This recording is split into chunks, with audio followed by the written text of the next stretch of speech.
Welcome to Blog Talk Radio. To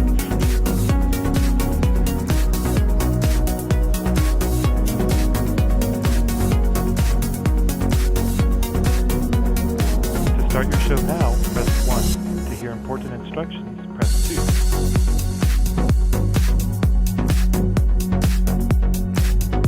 2. Your show will go live in 5 seconds. 4, 3, 2, 1. Insurrection, obstruction, indictments, civilly liable for sexual abuse. The one man responsible for all that could be sitting in a prison cell on election day and still be elected commander-in-chief for these United States. That man is beholden to Putin, weakened NATO the last time around, and is currently tying himself to wealthy Saudi oil money.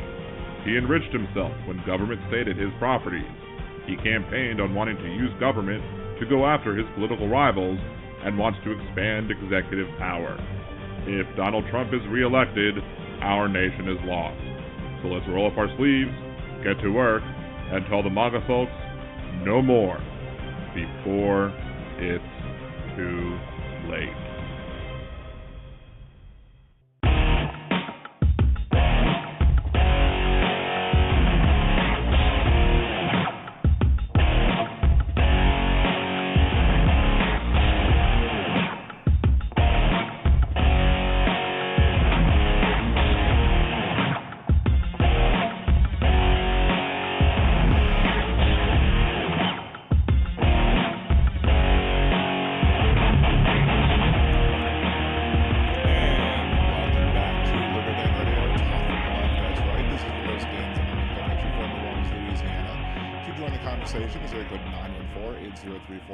That's 914-803-4131. You can also join us live in the YouTube chat at liberaldanradio.com or at twitch.tv/liberaldanradio. Again, if you are watching or listening on Blog Talk Radio, just come to those two other areas. Those are the chats that I monitor, and I don't monitor the Blog Talk Radio chat because it's too many to monitor. So we shall see what goes on with it, with the technical stuff. I was a little bit late today, dealing with some stuff pertaining to the succession, I guess, of my mother-in-law, and had to get some stuff notarized. And a friend of ours, a friend of our family, her husband's a lawyer, so he can do the notary stuff. So we got that taken care of. So now we just got to take that into the courthouse and file that paperwork, and then we can take control over everything else that we need to take control of, and then start getting that ball rolling on, taking over the car payments and taking over the car title and all that other fun stuff. So we did just get back. We spent a Memorial Day weekend in Hotlanta. I was there doing a nerdy thing. I was playing in a card tournament for, if you've seen me open on nerdydan.com, the Disney Lorcana cards. It was their first ever tournament ever, so I figured it would be neat to be there. I didn't do well, but, they say every loss is a learning experience, and I learned a lot last weekend. That's for sure. So, but it was a good time. Everybody that I played against wasn't horrible. There were some of your typical people that you hear of when you're at gaming conventions, who need to understand that there's a thing called deodorant, and they didn't quite understand that they needed to use more of it. And because there was one guy, assuming it was the guy, walked by me behind me, and I got a whiff, and it was wow. And that was only I think it was the third round of 9 rounds of a tournament. And if this person smelled that bad on round 3, I can only imagine how bad they smelled round 9. I mean, I didn't stay around all 9 rounds, because once round 3 came around and I lost didn't even lose round 3, I split round 3. I was like, there was no possible way for me to even place in this tournament, at least in my mind. And so I said, I'm just going to go do some of the fun side events and just tap out from this point. But I made sure, I was like, like, is that me? No, that's not me. That's somebody else. But even me, I had a spare shirt in my bag. I had a thing of deodorant in my bag because I wasn't going to be that guy. But apparently other people had no problems being that guy. And, ugh, oi. Let me just, oi, indeed. And somebody, I even told somebody, people next to me, I was like, somebody needs to get some deodorant. I mean, I was like, I even brought an extra shirt and deodorant in my bag. And they were like, more people need to be like you. And I was like, well, I'm an elder gamer. I need to set the example. So, shouts out to everybody who's in the chat. We got Suzanne, who's already hit the like button. Everybody who hasn't hit the like button, please make sure to do so. Got Jackie, Steve, Dawn, Steven, Jeff. Did I say Jeff already? We got Dakota Dave. So, bunch of people in the chat so far, so thank y'all very much for joining. There's no whatchamacallit yet. I haven't tried to see if there is a new game to promote yet. I decided I didn't have time to look today. I was going to look earlier today, but I did not. So we'll see what is available. And it's possible I'll start that tomorrow on my Nerdy Dan stream, but I'll also post a link to my post on Liberal Dan Radio if I do want you to join. I did post a poll if you would want to have sort of a, teach me how to play the game that you're playing so I could better help you type thing. And a couple of people were like, yes, do a live stream or whatever. So I'm sure I'll pick one out by tomorrow. And if you do want to help play games and help the channel earn some extra money, just come to the Nerdy Dan stream tomorrow, twitch.tv/nerdydan.com. That's nerdydan, DOTCOM. And I'll show you how you can go ahead and do that. The last one, I think, was my most successful so far of all of the games that I've been sponsored by. And I either hit 350 or 400, depending. It depends on if they give me credit for one of the things that I did. And so far, I have yet to see that I've gotten credit for it yet. It still shows that I haven't gotten credit for it yet, unfortunately. So that's sad. But that one could have been as high as 2,000 if everybody would have participated, which is fine. I understand games are not for everybody. And it's cool. I appreciate everybody helping out the stream as much as they can in the ways that they can, which is very helpful. There's one that's called Royal Match. It's just a $305 max payout, just for a little mobile game. $8 for a new user that gets to level 20. Level 75 gets $12 per new user. 8 people max. And then what's the next one? 14 if you get to level 125. And then they give you an in-game budget, and then they give you a team score of 500. I get an additional $18. So this is the one I might do. It's a small one. But actually, I can just go ahead and start now. Fine. We'll start this one now. It's mobile only. It starts for 8 days. It'll go through next Tuesday. We're started now. Set up and prepare. Copy link. Download. And then we can also get the in-game budget. We can do that thing, but copy this. We'll just paste it in here. There you go. There we go. Easy peasy lemon squeezy. All I need are 8 people to do this with me. 8 people to join up, play a game, and match. I think it's just like a matching puzzle game. I don't even think it's that complicated. So if you want to join with me and help out the channel, that's the next game we're gonna do. It's gonna be an easy one.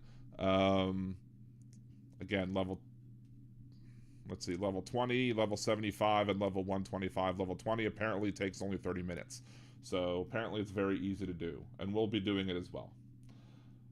So we got more people in. Let's see. Jeff Curry, local news about boating accidents in Lake of Ozarks holiday weekend. A man got his finger tangled in anchor rope. He's going to be fine, but it hurts. I bet it does hurt. Got Kimchi. Good to see you, Kimchi. Who else? Nerd Misha is in the chat. Awesome. Good to see you. So we got all that going on. So what else? What else has been going on with me?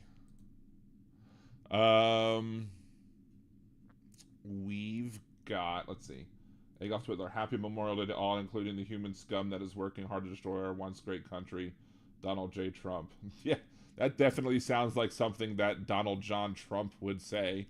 Because Donald Trump has to make Memorial Day and everything all about him. Robert Reynolds, howdy, Liberal Dan and I'll just stopping by to say hey before going to bed. Smash the like button too before you go to bed, but thank you so much. Kim wants to know if that's real. I mean, I believed it to be real because it sounded real enough to me. I mean, I guess we should have verified, but Adolf Hitler says it is real. And I did hear that Donald Trump did manage to make his Memorial Day speech or whatever that he gave somewhere all about him and not about the people who have sacrificed their lives in service to our country. So,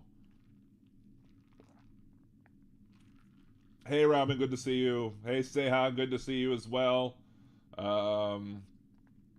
Suzanne, I have unofficially adopted Kimchi as my family member. She is my sister now and forever. Good move. Seems like a good move to me. It's on Truth Social. Does that mean I have to go to Truth Social? I don't want to go to Truth Social. the truth... it's just so funny, though, that he named something Truth Social and the fact that it's not truth at all. The lack of the lack of truthiness is clear. Truth to him is foreign to him. Truth to him is so foreign to him that you would think he would try and ban it or put it into a concentration camp when he, if he becomes president again. What is up, Bicycle Mike? Good to see you. It's the MAGA is that what you say? MAGA Nemesis? The heart is in the way. Yes, MAGA Nemesis. There you go. Good to see you, Bicycle Mike. Glad you can join us for the chat today as well. Trying to figure out. I was able to sign up for that game real quick, so that's awesome that I was able to do that. What else? What else are we doing? But yeah, we'll go over how to play the game on tomorrow. I mean, I'll probably start playing the game tonight. The links are pinned. But again, we'll see what we're gonna do. We'll see. See Bicycle Mike going camping tomorrow. That's cool. Hey Benny Loco, good to see you, Benny. What you making me? I haven't eaten dinner yet. I did have lunch. When we were driving back from Georgia, we stopped off. We were like, we never bought peaches. And we're like, well, duh. So we stopped at a place. We saw a sign that said peaches for sale. So we bought a basket of peaches. And I'm like, the tomatoes actually looked really good as well. So I'm like, let's buy some tomatoes too. So I bought a tomato. Bought like 3 or 4 tomatoes. And so today I had to have myself a grilled cheese and tomato sandwich. And it was chef's kiss. So it was very good. So yeah, I'm just trying to kill some time before, as we gain viewers, as I tend to do for the first bit of my show. Typically, I'm a half an hour in, but I'm really only 15 minutes in because, again, I started late because I had to do all the stuff for, or some of the stuff that's needed to be done for my, the succession of the property stuff when it comes to my mother-in-law. Robert M. This was just on standard white bread. I do other breads when I have them, but I can make a banger grilled cheese sandwich just on like bunny bread. Like, it's all you need is just real butter. Like a basic grilled cheese sandwich can be made delicious if you just use real butter and enough cheese and put a nice fresh tomato in the middle of it. So yeah, Kim, millions of peaches, peaches for me, millions of peaches, peaches for free. But yeah, as after we picked up the peaches, that song came on the radio, and so I just turned it up, and I'm like, peaches come from a can. They were put there by a man in a factory downtown. So yeah. This is just basic American cheese too, the Kraft American cheese. You can make a good. I've ventured off and done other grilled cheeses with like on sourdough with brie and Munster and putting like some other stuff in there, and like I can go fancy with it, but a basic generic white bread, butter, 3 slices of American cheese, of Kraft American cheese, it's just that good. If you make it right, if you get a nice good golden crisp on that, it's just definitely awesome. So, Jeff Curry, peaches, yuck, I ain't anything with fuzz on it. You want to wait for the fuzz to grow on it, otherwise it's not legal, Jeff. I'm sorry, I had to make the comment for you.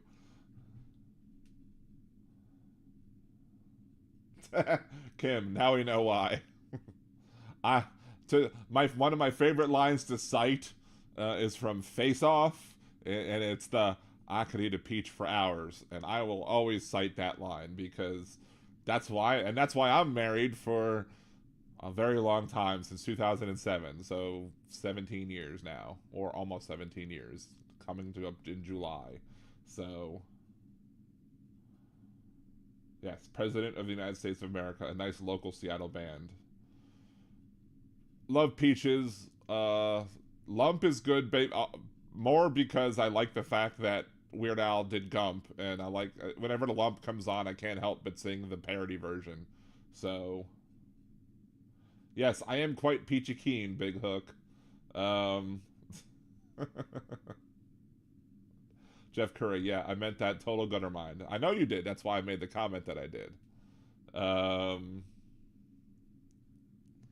So, sorry, Benny. I try not to be overly smutty, but I blame Jeff. It's Jeff's fault. I blame Jeff. He prodded me on. But no, like I found like this one, like we went to this really great like triple cream brie with this sourdough and some Munster and I think one other type of cheese that I put on it, and it was that was bomb. Those were really amazing grilled cheese sandwiches that I made as well. But I'm fine. And actually the butter that I used was like an herbed butter that I got from a local farmer's market too. So it wasn't just simple regular butter. It was a butter with like herbs and some spices, like some spiciness to it. Delicioso. I've had new peach tree. My husband planted before he died, and it has more peaches than the ones we've had for 30 years. I'm coming to Kimchi's house. She has peach trees. She's got, man, I need to come to Kimchi's house. Ooh, we got a subscription. Aaron has just subscribed for 5 months on Twitch. Thank you, Aaron. Appreciate you as always. One half of the mod squad. So, Robin, herby butter yum muy delicioso. I prefer a bumper citrus crop out of California and almonds and pistachios. Not big on almonds. Pistachios are good, but not big on almonds. I need to start growing more tomatoes because I love me some fresh tomatoes, but unfortunately sometimes the critters get to them, which sucks. Wow, 2 apples, 1 pear, two fig trees, 2 raspberry bushes, and a grapevine. Holy crap! You could you have your own farm. That's crazy. Anyway, so let's start talking about stuff we want to talk about today. Before we get to the Trump lies, we can talk about the Trump lies a bit. I did want to talk a little bit about anti-Semitism first, because I've been dealing with some anti-Semitic stuff that I've been seeing going on, and unfortunately I've been seeing coming from the left, from leftist folks who are supposed to be allies, who are supposed to be people who, I on my side. Like, leftists should not be posting stuff that are bigoted. You cannot stand in solidarity with oppressed people whilst posting things that are bigoted. And I've discussed this before, but there's two things that I found. Was it this one? Which is the one I want? This is the one I saw first.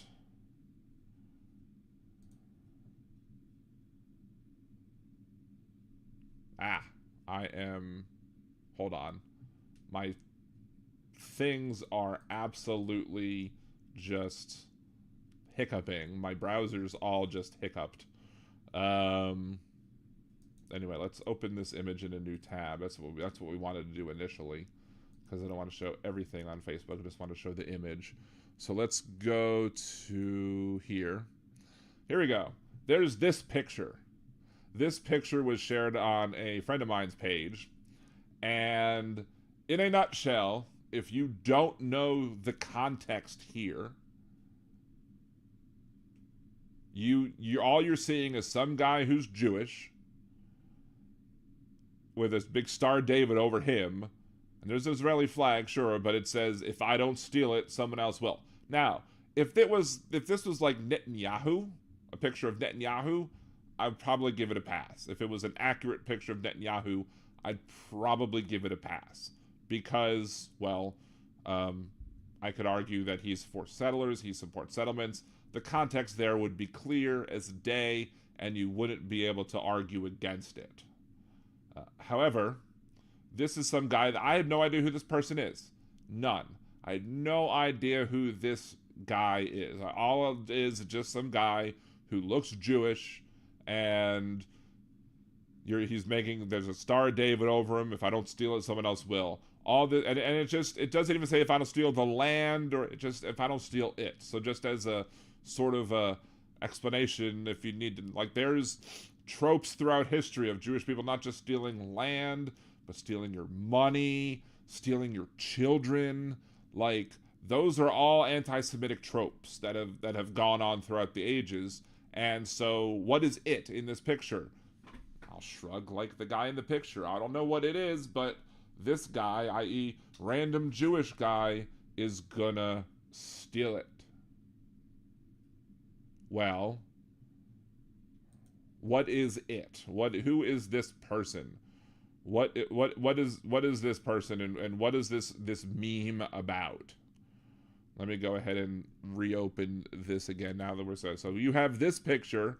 Video shows Israeli settler trying to take over Palestinian house. Video captures Palestinian woman confronting Jewish settler in her family home in occupied East Jerusalem's Sheikh Jarrah. And here is the same guy, not in a cartoon form, but in his regular pictured form, making a similar sort of shrug. And his quote is, "If I don't steal your home," and look, his quote is, "If I don't steal your home, someone else will steal it." So they don't even accurately quote him in the meme. So in the meme, he specifically says, "If I don't steal your home," his quote is, "If I don't steal your home, someone else will steal it." The meme says, "If I don't steal it, somebody else will." But the problem here is this. So you look at his picture, and then you look at this cartoonish picture of him, and you look at his nose. Look at the nose right there, and then look at the picture right here. It's to me, it wasn't the same. It was not the same at all, and I had a problem with this picture because I was thinking, even if you do provide the context of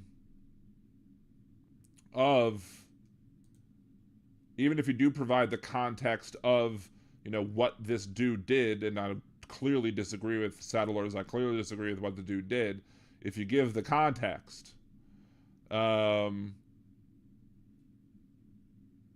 you're still, if you're making the guy's nose bigger than what it was, then you're still following through with anti-Semitic tropes, and as such, you're still, you're still being anti-Semitic. Well, friend of the show, Deminox, had a look. His words are kind of blocked right there, but he basically says, also, while the image is an exact one-to-one, using Photoshop, I was unable to produce the results of the angle of that nose in any of the 2-color filters that had embossing and stylization. However, I can use Photoshop to create black ink lines across any defined shape, and in no way, shape, or form is his nose a freaking big triangle. It is actually more round and an exaggerated effect at best. It looks like a Kilroy nose, not a his nose looks like a Kilroy nose, not a stereotype hook nose like the meme made, just to back up your observation. So Deminox, who, besides being the first Liberal Dan Radio patron, besides being somebody who has had his own podcast, he is also a graphic designer, and he backed up my assertion that I believed that this nose is not the same as this nose. And I think if you look carefully, and here we go, we got looks like our browsers are resetting again, I don't know. But you see, this is kind of more round right here, and this is more pointy right here. So I visually said this looks like it's a exaggerated nose, and he verified it using his skills as a editor. So, but this is something that was shared. This is an image that was shared by somebody who is a leftist, who is a supporter of Palestinian freedom, and I support Palestinian freedom too. And I try to support this person's posts, but as it goes on, it gets worse and worse and worse. Because, as I've said before, it is very difficult for people who are not knowledgeable about the intricacies of anti-Semitism and what kind of tropes have been used throughout the ages. If you don't know, if you're not aware of these things, you will very easily be conned into sharing things that seem innocent enough that really are not innocent at all, that really perpetuate anti-Semitism. And especially with this image, like the first, and I asked all my Jewish friends first on my page. I was like, when you see this picture, and again, I just shared this picture in and of itself. I said, when you see this picture, what's your gut reaction? And everybody was like, this is anti-Semitic. This is terrible. One of my cousins was like, somebody else had a rant about it, and they're like, you spelled it out clearly and exactly what I felt. Another person was like, WTF. Like, nobody who was Jewish on my page came over to this image and was like, I don't see a problem with it. And there were people who knew the context and knew who this person was. But even when you know the context, it's clear that the image is an altered image, and they made the nose specifically look bigger to perpetuate the stereotype of Jews having big noses. So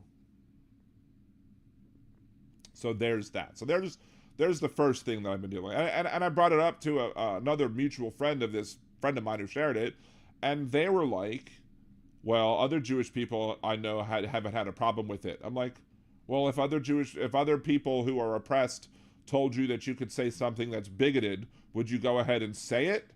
Or would you go with the people who are like, or default to the others who are saying, you know what, this is really bigoted? I've used as an example, not that it's a perfect example, but like, if a Jewish person says, this is fine, you can share this image.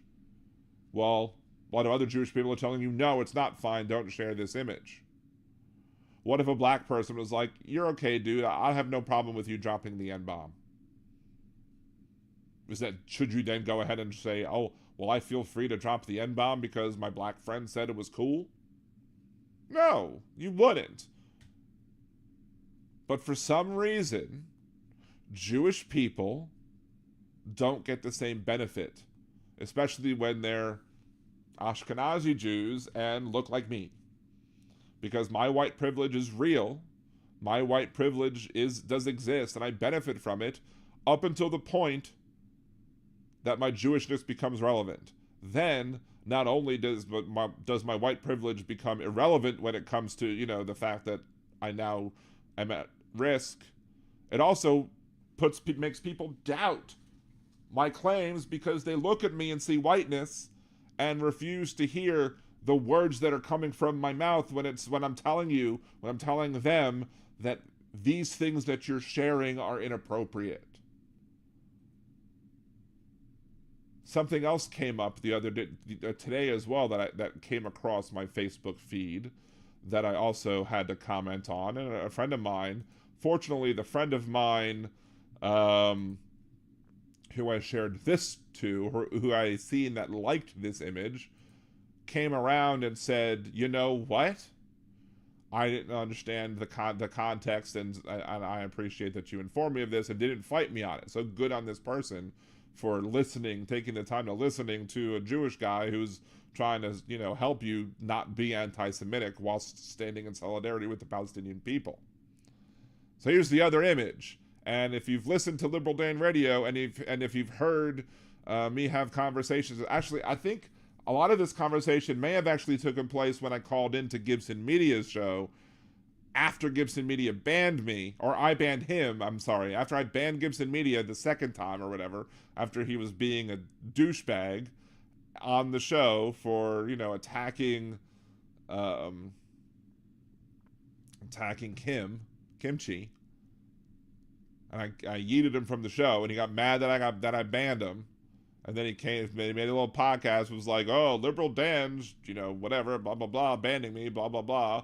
And in that discussion that I had when I called into his show, him and two other people brought up this whole idea about Jewish people being God's chosen people and what does it mean. Now, I had to explain to them what it means, because amongst the anti-Semitic right, the idea that Jewish people are God's chosen people is somehow elitist, when that's not what we mean when we say it. It just means we were chosen to follow the 613 laws that are listed in the Torah. It has nothing to do with us saying that we're better than anybody else. We don't believe in conversion. We don't believe, you can convert, but we don't believe in proselytizing or being evangelicals. If you're a good person, you're a good person. It doesn't matter if you're an atheist or a Christian or a Muslim. If you're a good person, you're a good person, and you have a place in the world to come as long as you're a good person. You don't have to keep kosher. You don't have to do all these other things that Jewish people are supposed to do. That's why that's why we say we're chosen to have the responsibility of doing these things, but it's not saying that we're better than anybody else, and that's the big thing. Well, this was shared to a post of a group that's called Leftist Gamer Memes, and typically they share decent stuff, but here we go. It's them taking a picture from an arcade game or from a video game or whatever, saying, what's the difference between Master Race and God's chosen people? And to the benefit of a lot of the people that were commenting, they were like, saying, this isn't it. You've definitely taken the wrong stance here. One was something said by Nazis, and one is something said that was tried to get murdered by Nazis.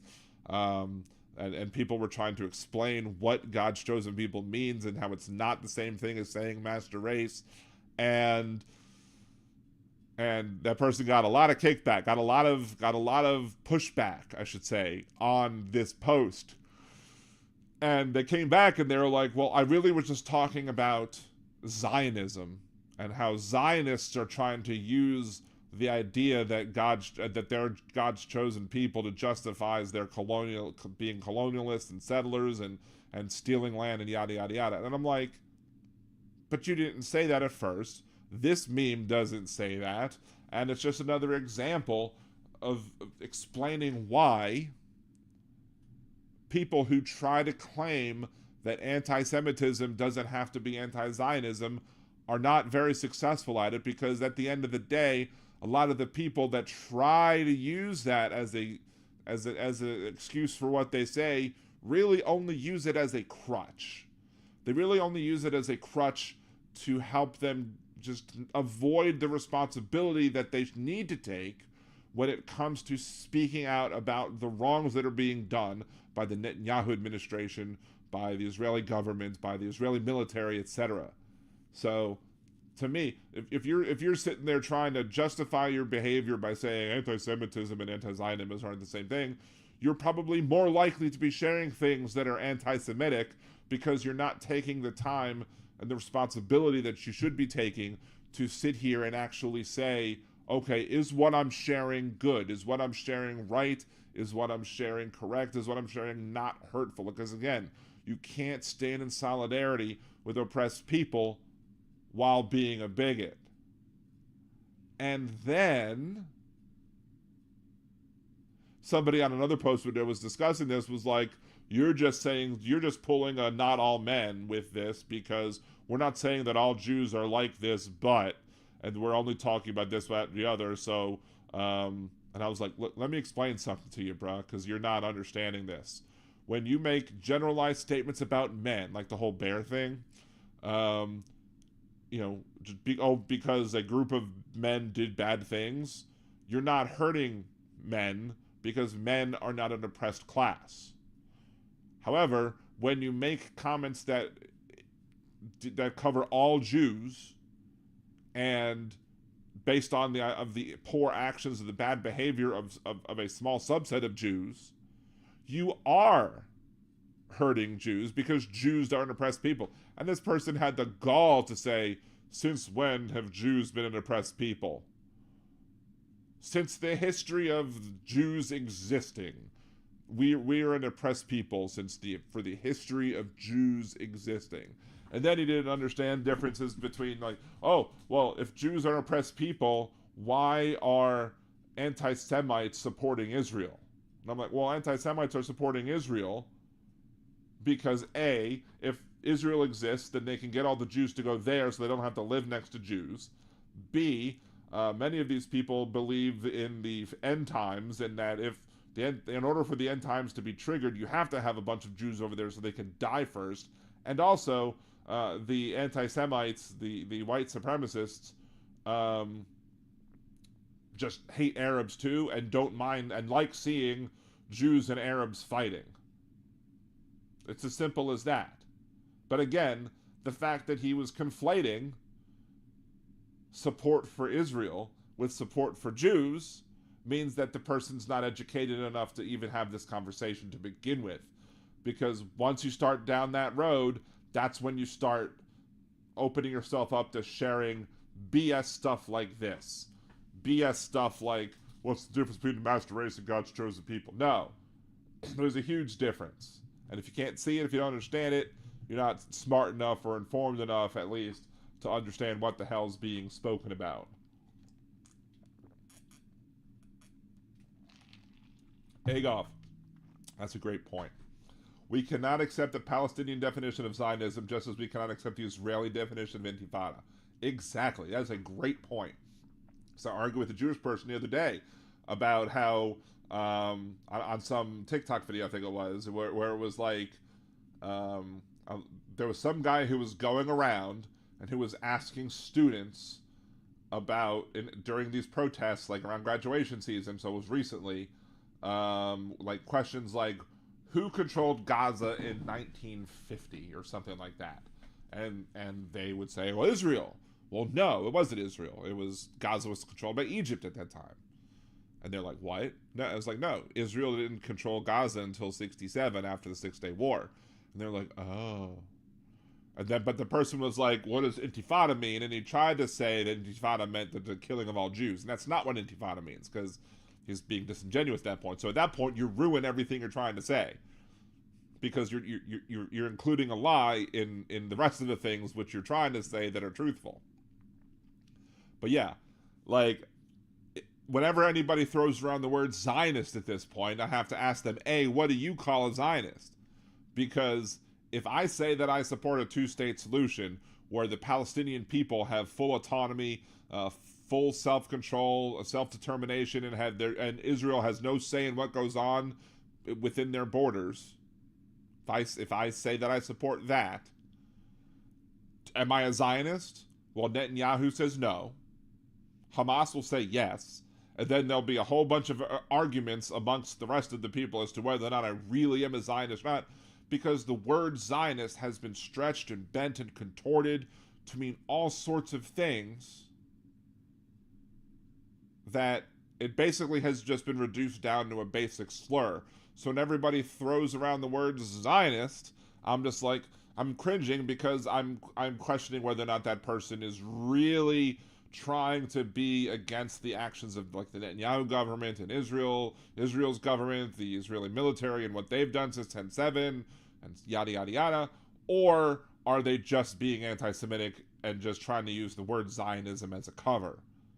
But one thing that is true that I've seen people on the left doing is referring to Zionists as Zios, Z-I-O-S. And if you're referring to Zionists as Zios, then what you're doing is you're just repeating something that David Duke and the Klan created, because that started with them. David Duke and the Klan created the term Zios as a derogatory term to refer to Jewish people who support the state of Israel, and they did so in a derogatory way, and it was embraced then at that point, I think, at some point by like leftists in the British Parliament or whatever. But the amount of things that I'm seeing leftist activists who are claiming to be supportive of the Palestinian people and Palestinian freedom, the amount of right-wing anti-Jewish, anti-Semitic propaganda that they are embracing in order to do so is absolutely disturbing and should be sending off warning signs to everybody who is paying attention. But they're not paying attention. That's the problem.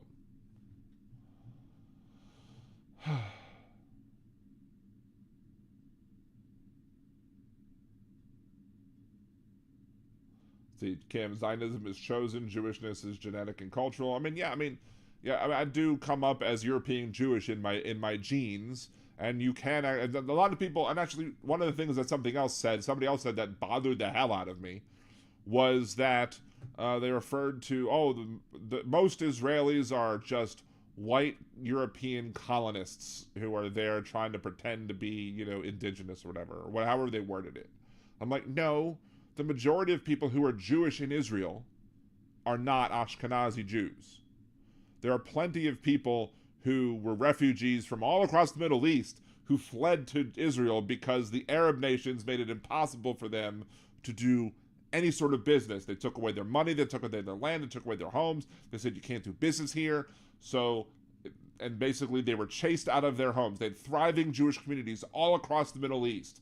And all of those Jewish people had to flee those countries, and they couldn't go anywhere else because, like in the mid-1900s, America wasn't taking Jewish refugees. No one was taking Jewish refugees. Nobody wanted Jews. So where else could they go except for Israel? So the Arab nations created the problem that they're now complaining about. But still, even then, you're trying to say that the majority of Israel are Ashkenazis who are pretending. No. The majority of Israeli Jews are not Ashkenazi. They're Sephardic, they're from other backgrounds, Ethiopian. There are plenty of other backgrounds, like Mizrahi. There's plenty of other backgrounds of Jewish people that these people are not. And they're not Ashkenazi whatsoever. They're not white Europeans. But many of the white Europeans who came there didn't come there to be settlers or colonizers. They came there as refugees fleeing global anti-Semitism, specifically European anti-Semitism. So it's like, you can't even get that right. They can't even get that right whatsoever. It's bizarre.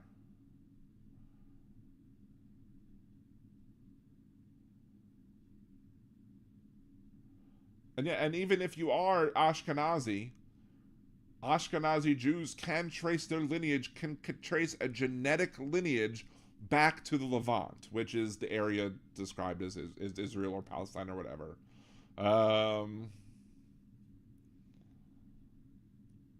So yeah, Big Hope, Tara Dublin experienced the big nose. I think she did. She talked about that on the show. I think the last time she was here, or one of the times she was on the show at least. Tim Farrell asks, what does this say about someone who you show both images and they don't notice that? I mean, it's subtle. It is a subtle difference between the image of the blue image that was the cartoony one that shows the bigger nose and the other one from the real image that shows his actual nose.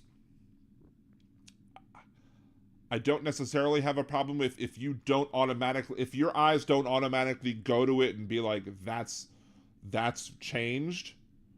I can't necessarily blame you for that, because I'm pulling the whole, I was educated on these sort of things. I took like college level courses on these things, so I understand what it's like. I understand what to look for. Whereas other people might not know what to look for. That being said, once somebody tells you, look, the noses are different, don't start fighting them and say that they're not. Especially when I can give you proof now that there's a graphic designer who happens to be a friend of the show, verified that the noses are in fact different. So if you're going to fight it at that, people who will still fight it at that point, those people are a-holes. And are just trying to be, they're just trying to be apologists for the anti-Semites, because they're more concerned with Palestinian freedom than they are concerned about whether or not they hurt Jews. And to me, you can't do one without the other. You can't be a supporter of the Palestinian people, of an oppressed culture, and then not worry about whether or not you're going to harm another oppressed culture. It just doesn't work like that. It doesn't work like that at all. Or it shouldn't work like that, especially amongst people who should know better. I expect the conservatives to not get it. I mean, some might. But there are conservatives who do get it better than the leftists out there, who are exposing the hypocrisy of some of these people on the left, especially when it comes to the fact that if you get what some of these people want is to completely abolish the state of Israel. Well, what happens then? Hamas just takes over? You already know what Hamas want. They've said it in their charter. They want an Islamist ethno-state. These people are complaining that you have a Jewish ethno-state, but if you eliminate the state of Israel, you're getting an Islamic ethno-state, one of many that already exist across the region.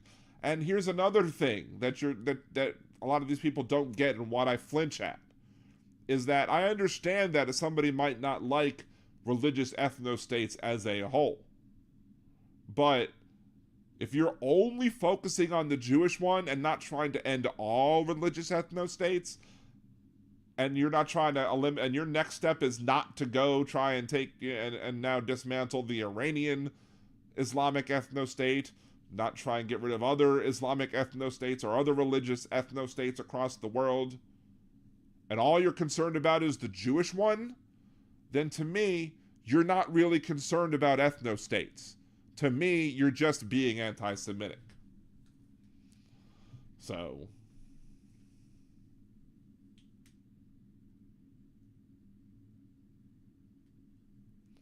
let's just scroll back again before I start reporting.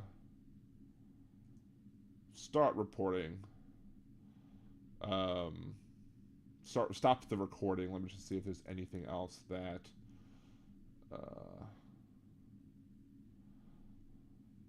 think I'd seen that already. So, Kim, how about sharing it instead of stealing? I mean, yeah, the land should be shared. Problem with the land being shared is that if you were to make one whole nation and have everybody involved just say, hey, let's all sing Kumbaya, it's never going to happen, because there's too much bad blood right now. So you kind of have to have a two-state solution. Or maybe even a three-state solution. Maybe the West Bank needs to be its own thing. Maybe Gaza needs to be its own thing. And then Israel needs to be its own thing. But you absolutely can't have Israel, the Israeli government. You can't have the Israeli government. You can't have Netanyahu. You can't have American conservatives out there pushing these settlers and supporting these settlers doing their horrible colonist crap, and then think it's going to be somehow a great way to have peace. So, Kim, you don't need context to see it as anti-Semitic. True. But the context would have at least showed you what who the person was and that there was an actual story behind it. The fact that the person sharing the image didn't even share the story, a link to the Al Jazeera article, means that they're not even worried about the harm that can be done by that image, given that image in a vacuum. That person, and the only reason I haven't blocked that person from my friends list and haven't just yeeted them from my life altogether is just because I want to see more stuff. I want to know what people who claim to be pro-Palestinian but who are doing so in a way that's irresponsible and hurtful to Jews. I want to see what they're continuing to do, and if I'm not seeing it through that person, where that's my best route right now to see it currently. So, which is unfortunate that I have to see it that way, but it, well, sorry, this is Trump's line. I guess I'm stomping all over Herr Donald. Oh, I'm sorry. We have our friend Khalil on the phone. I haven't even been looking at the board. I've been looking at the other pages. It's one of the reasons why you gotta watch on the on YouTube, because if you watch on YouTube, when we're watching on YouTube, you can see the images that I'm sharing, and it's not just whatever. But anyway, as Donald Trump says, it is what it is. Thank you, Donald. Let's see.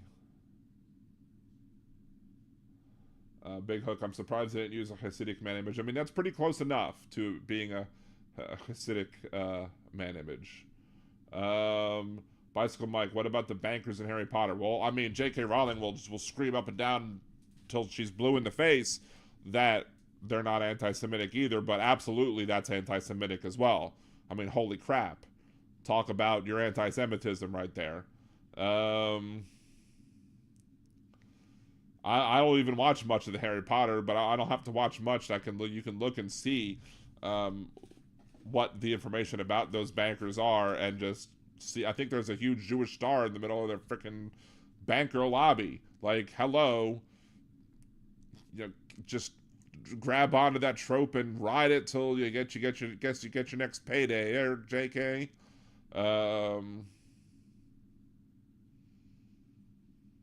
The Ichabod deer. I don't even get the nose thing. I know people of all religions and races with big noses. I mean, sure, but that's the problem with stereotypes, is that they're often, you can assign it to people who don't even belong to the group, but who can meet those stereotypes, and then you end up harming people that aren't even in the group that you're seeking to harm. So, oh, Chucker John is here. Hey, Chucker John, good to see you.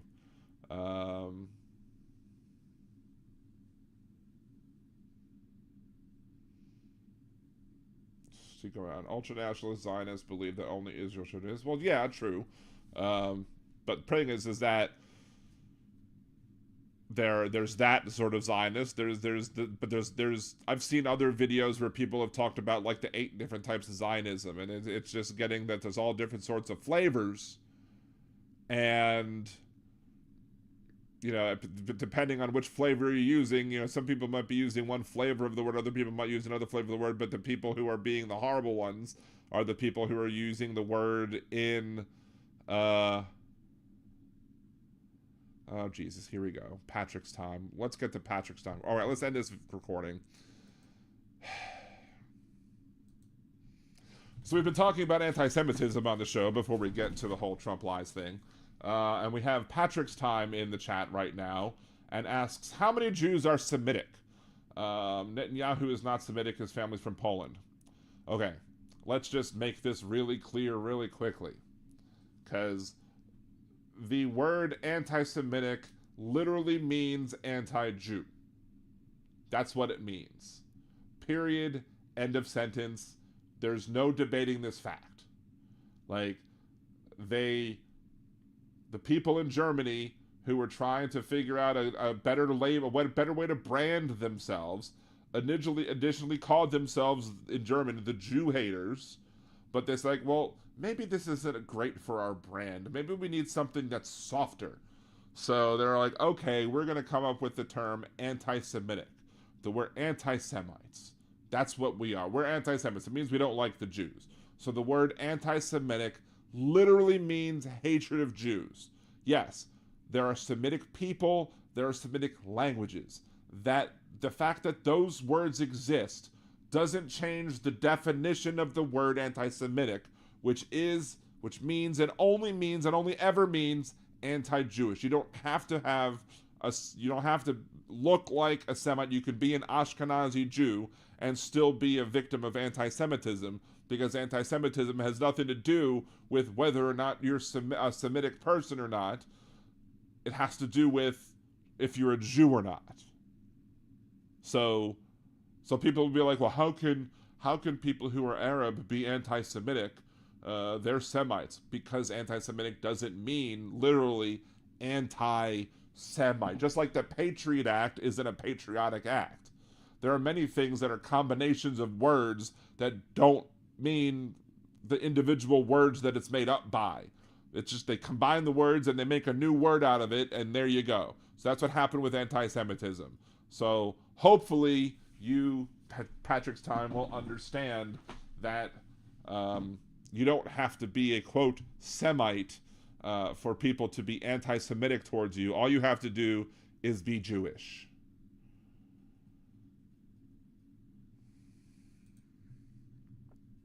That recording ended quickly. Let's see. We could go to the stars if we could just get ourselves straightened up as a species. Absolutely. Unfortunately, according to Star Trek, we needed a whole bunch of like eugenics wars that happened before that, right?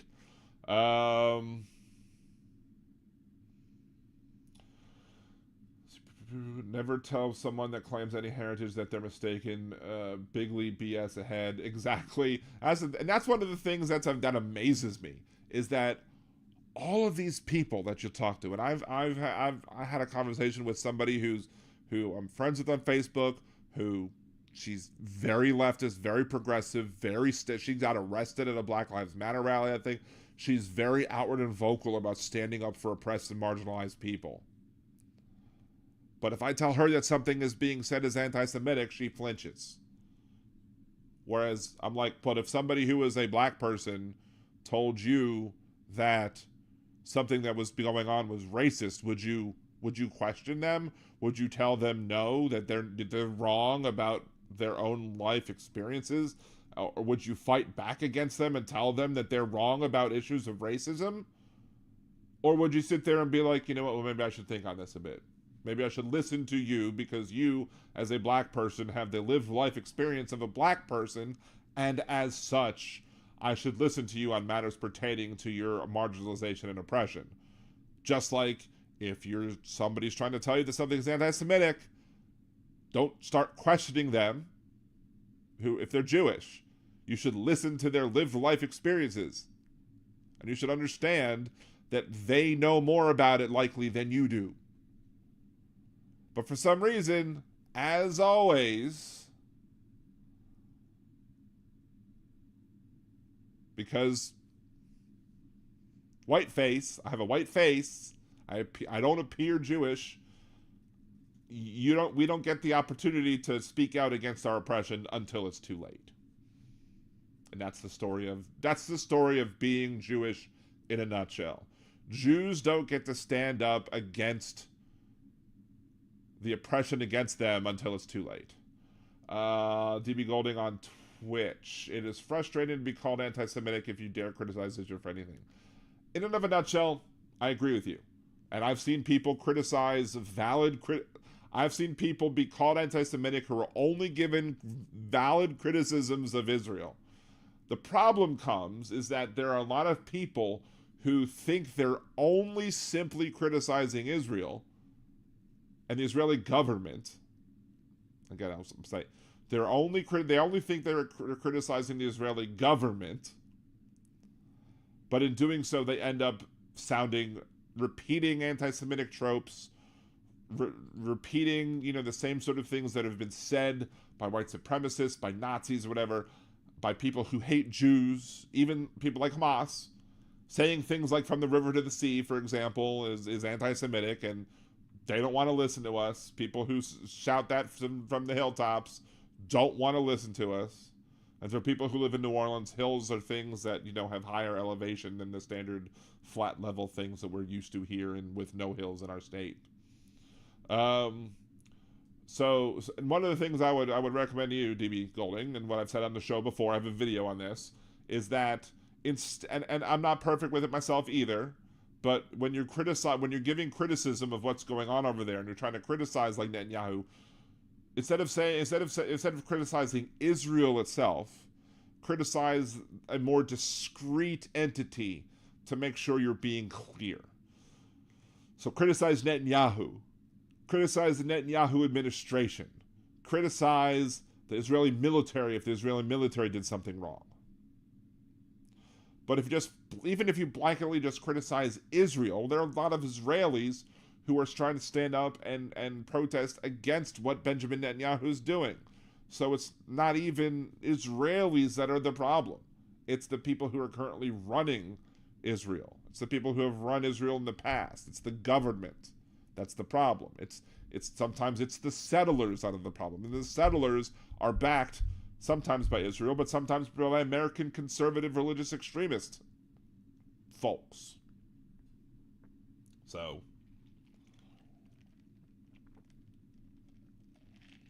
that's what I would say.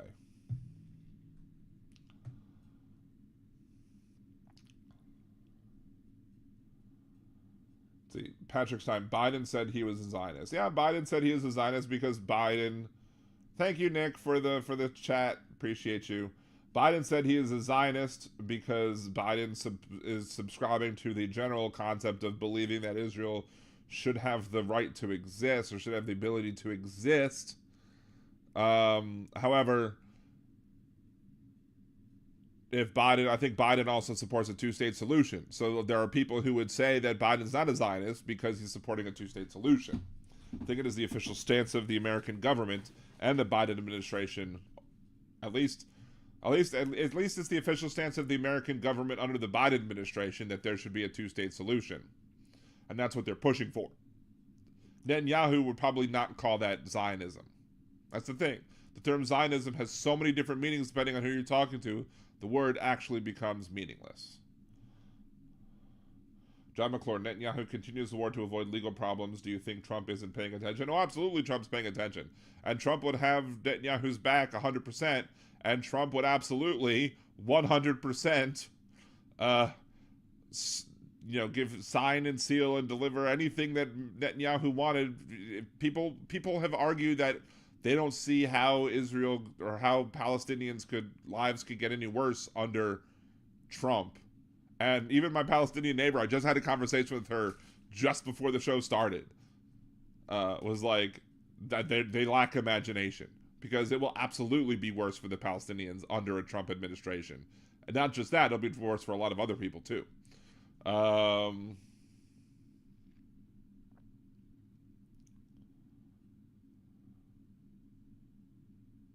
Dean Baker, organized religion, FUI. I mean, yeah, a lot of it's unorganized, disorganized, or whatever.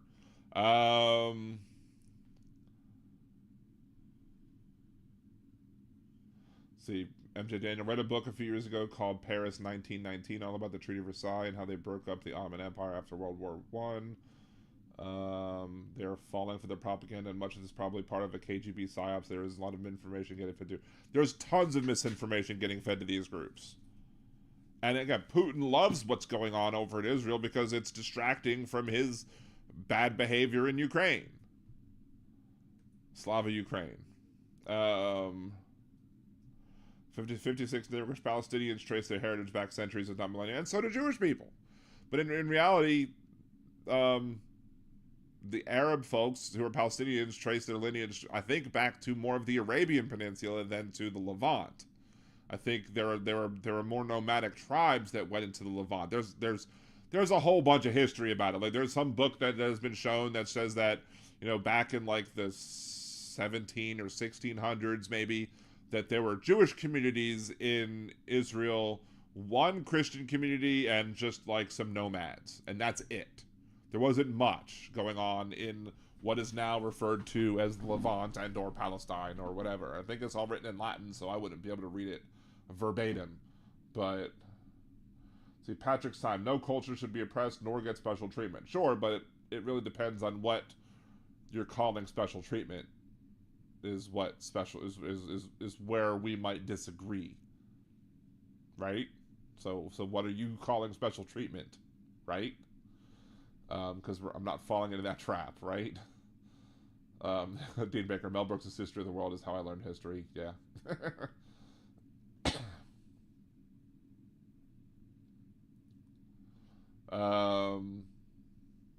Patrick's time. College protesters are pushing voters to the right, and I don't necessarily agree with that idea in and of itself. Like if you could be pushed to the right by some whiny college student who's ill-informed about the Palestinian-Israel issue, then you were already on the right. That's the thing I would say. But like the idea that, you know, a whiny, uninformed college protester who doesn't understand what river and what sea they're talking about would cause somebody not vote for Biden when Biden's still providing funding and providing everything that Israel wants is just absurd.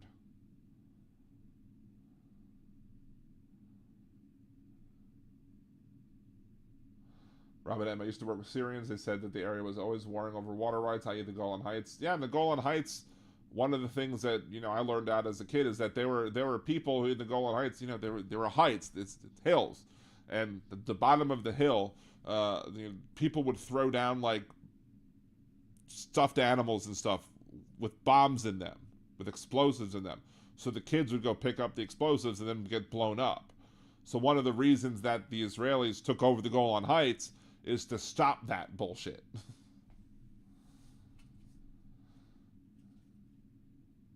Netanyahu should have been fired on 10/7. Netanyahu should have been fired well before 10/7, but Netanyahu, since it's been shown that the Netanyahu administration knew about the 10/7 attacks before 10/7, he should absolutely be canned now.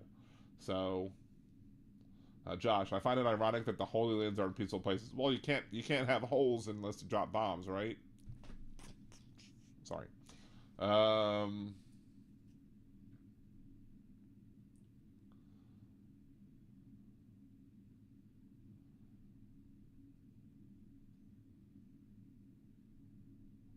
Why Tuesday says thank you. I'm not sure thank you for what. I see a couple of new names. If you happen to be new to the show and you haven't subscribed yet, please make sure to subscribe. Make sure to like the channel as well. You know, we're trying to get up to 1,000 subs to get up to the more monetization. More monetization is more gooder. Let's see. Ichabod Deer, Nimoy and Shatner, both Jewish. Didn't. Goldie Hawn's half Jewish. Harrison Ford's half too. Put them together. What a fine look. No, is it Robert Redford? What a fine looking Jew. So many Jews are in showbiz. Tom Cruise is it, but I heard his agent is. Sorry, had to go into song since I know you quoted Adam Sandler. I refuse to call Netanyahu by that nickname. That nickname is ridiculous. 20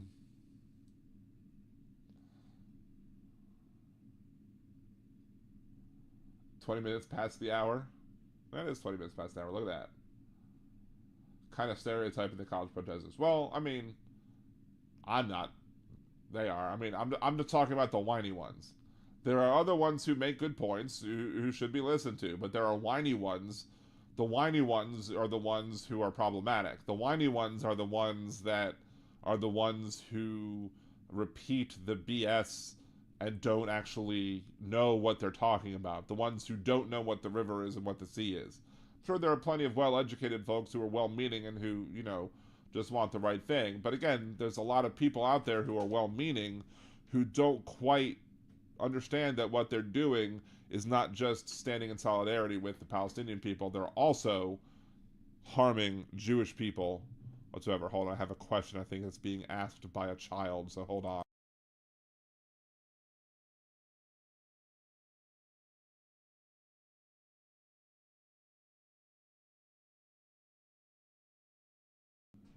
Anyway, so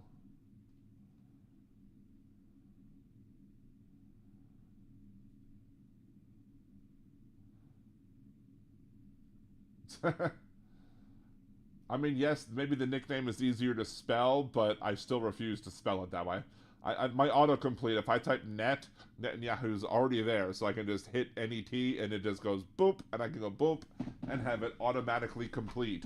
So I don't have to worry about spelling the fourth letter. So Netanyahu's, for me, is just as easy to spell as BIBI. It's so silly. Again, sorry, Khalil, we'll get to you in a second.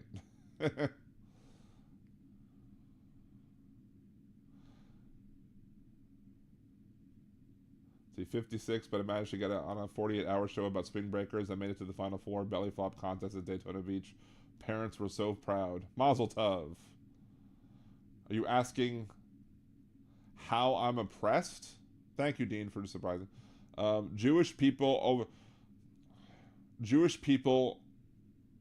themselves overall are marginalized and oppressed people because we have people who will judge us specifically because of our heritage, because of our ethnicity.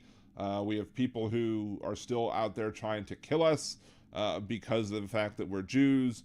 There are people who, when I was personally speaking, I don't know how many times I've been discriminated against because I'm Jewish, because people don't walk up to you and say, well, I didn't give you this job because you're a Jew. Now, I did have a situation where I was dating somebody and it came up outside of me being there, where they were at this church thing or whatever, and I wasn't there, and they were like, oh yeah, my ex was talking about it. I was like, yeah, Dan's Jewish or whatever. And he's like, you're dating a Jew? Like, there are still people who believe that Jews killed Jesus. There are still people who promote the idea of the whole blood libel thing. There are still people who promote the idea that Jews are out there trying to, steal your babies and use their blood and grind up their bones and to make matzah for Passover. Like, there are lots of hateful tropes and stereotypes out there. And while I may not be able to list specific areas of my life where I can say, yes, I know that I was being that I was being oppressed or marginalized specifically because of this event. It's always out there, and especially down here in the South, because in the South that stuff is even more prevalent. I don't know where you live, Patrick's time, but and again, people individually don't have to, like, there could be Jewish people that are very successful. That doesn't necessarily take away from the fact that Jewish people in and of themselves are marginalized and oppressed. All you need to do is to have, all I would point to is the fact that anytime you have stuff like this that happens and it just stokes fear. We are still very, very close to the Holocaust. I mean, yes, it's 2024. The Holocaust took place almost a century ago. But that's still relatively very close in the span of humanity.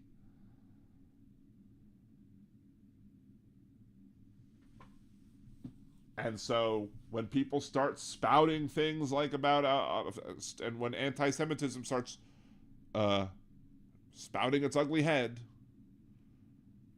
it starts getting fear going in when you have to deal with that fear, that's marginalization and oppression in and of itself.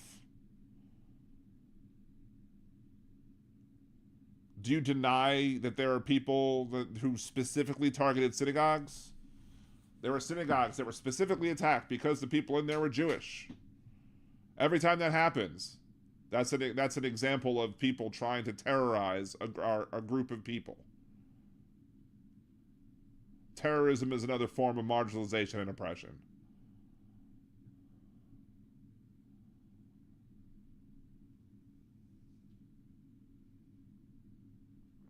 Sounds like I have a guilty conscience. Sounds like you're a dick, dude. I mean, sorry, but I'm going to go against my own rule right there. I'm going to go against my own rule. Call me a hypocrite if you want. I don't care. I'm the host. I will. The exception to the rule proves the rule. No, I do not have a guilt. If you believe that I have a guilty conscience, you are mistaken. I've nothing to feel guilty about because I'm Jewish. But when people start attacking Jewish people for being Jewish, yes, fear starts bubbling up in the back of your heads because you know that you could potentially be next.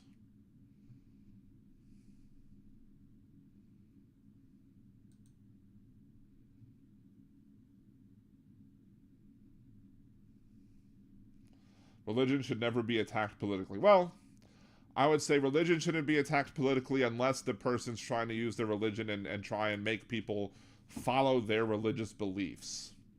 Like if you're trying to use your religion as a justification to pass law, then absolutely I will use religion against you. Because at that point you're trying to, again, you enforce your religious beliefs on other people. I would even argue that some of these abortion laws are oppressive and against are anti-Semitic because Jewish law specifically requires abortion to save your life, and these laws haven't allowed people to do just that. So there you go. When you have people trying to create Christian nationalism as a country, in this country, they're trying to make Louisiana Christian, quote, whatever the form of a statewide version of Christian nationalism, I guess Christian statists. That is an attack on everybody who's not Christian. Oh, Patrick, you are getting your whole ideas messed up. Using your religion as a crutch, claiming to be a victim, creates division. No. What creates division is the people who attack people, who literally go into synagogues and murder people for being Jewish. They murder people for being Jewish. Attacking people for being Jewish, putting swastikas and anti-Semitic slurs on graffiti on Jewish houses, on Jewish buildings, on like synagogues, on the Jewish community centers. All of these people doing that does not making people claiming to be a victim. Those people were victims.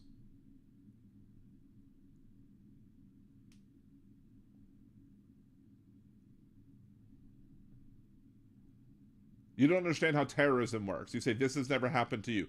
You don't understand how terrorism works. Terrorism works specifically because the attacks against a group of people, against members of a group of people because they are in that group, absolutely harms everybody in the group. Because it makes people in those groups that group feel like now they have to watch over their shoulder more. Now they have to, be more careful. They have to, they can't do the things that they would normally want to do because they have to fear that some a-hole anti-Semite's going to come after them just because they're Jewish too. And if you don't understand that, why are you even in a political chat room at all? Because people who don't understand that, I don't know how you can have any sort of reasonable conversation when it comes to politics. It's not common in the States. How common does it have to be? The amount of anti-Semitism that has taken place, the amount of anti-Semitic crimes, attacks, actions of hate against Jewish people have risen in the past years. Ever since Trump became president, hate crimes against Jewish people have increased significantly. So yes, when Patrick, when would you give us permission for us to finally say, it's okay for you now to raise the warning flag and say, now it's a problem? Is it a problem when it happens at one synagogue? Is it a problem when it happens at 5 synagogues? Is it a problem when it happens at 10, 20? How many people does it have to affect in order for you, Patrick, the arbiter of all things that are anti-Semitism, how much does it have to happen before you say, okay, now the Jewish people are justified in being scared of the increase in anti-Semitic attacks and hateful attacks against Jews in this country? Please inform me of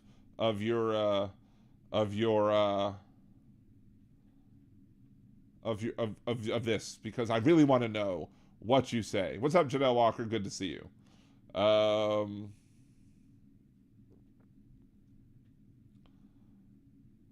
Christian churches are attacked. Okay. And let's compare the number of Christian churches that are attacked, and are they attacked for being Christian church? There was a Christian church that was attacked, but the Christian church that was the first Christian church that comes to mind that was attacked, it wasn't attacked because they were Christians. It was a black Christian church, and they were attacked because they were black. Dylan Roof. Dylan Roof attacked a Christian church, but it wasn't because it was a Christian church. It was because it was a black church. He was attacking them because they were black people. Yeah, Dean Baker exactly said it as I was saying it. It popped up on the chat, so you'll hear it in a few seconds. Brilliant minds think alike. Yeah, Steve, if a school shooting hasn't happened to your kids, then there's no reason to worry about school. Well, that's how conservatives think, though, Steve. That's how conservatives think. It's never an issue unless it happens to them. So we shouldn't be talking about issues like gun control, gun safety, school shootings. It's too soon to bring it up now because, well, you know, it only happened over there. It only happened to those people. Well, yeah, Mississippi, there's plenty of black churches. I can go through and we can do a Google search and find plenty of black churches that were attacked. There was one in Louisiana a few years back as well that got no coverage. I think it was the same time when Notre Dame burned down in France. And nobody was talking about that church. But everybody was talking about the one in France because of how popular and famous it is. But again, these are not attacks against Christian church because these people are Christians. They are attacks against Christian churches because they're black Christian churches, and they're attacking them because they're black people. Patrick's time. Living in fear is not healthy. I can agree with you on that. It isn't healthy to live in fear. But you're blaming the people who are victims. You're blaming the people who are being attacked instead of blaming the people who are causing the fear. You should be going to those YouTube channels and being like, why are you guys not supporting the people who are being attacked? You should be more supportive of the people who are, attacked for being Jewish, attacked for being black, attacked for being anything but a Christian white male.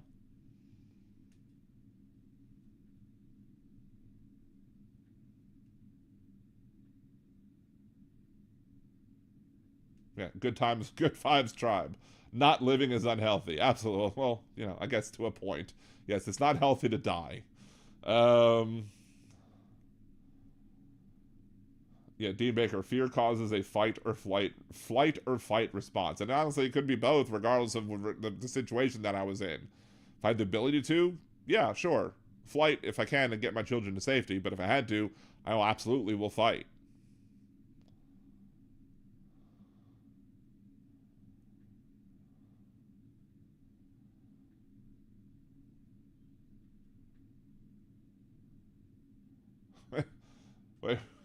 Saying Soros is anti-Jew is the dumbest thing I've heard from the alt-right. Absolutely. The whole thing, Soros is an anti-Semite. He's Jewish, bruh. Soros, and the fact that people who attack Soros are being anti-Semitic because Soros is just code for Jew, just like Rothschilds and international banking and globalists are also code dog whistles for don't let the Jews get you. If it's the whole Jews are going to steal it. That falls under the same sort of category. That's the same type of meme. If you're sitting there saying that Soros is an Soros is ruining the world and whatever, and the globalists and international bankers or whatever, and using those terms, you're probably more than likely to latch on to that whole if I don't steal it, somebody else will meme and be like, yep, this is perfect.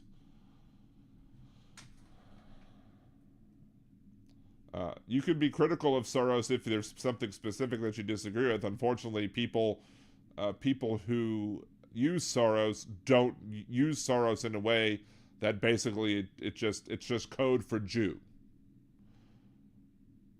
You can attack Soros. It's not attacking Soros in spite of him being Jewish. People attack Soros because he's Jewish. And he's just an easy target because he's rich.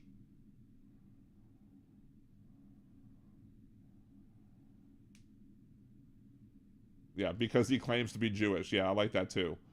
Oh, Patrick's time. Don't put words in my mouth. I didn't say Jews can't be criticized. I'm saying that people shouldn't be criticized because of what they are.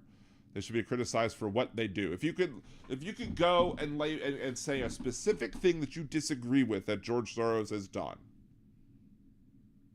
then we can have a discussion about that.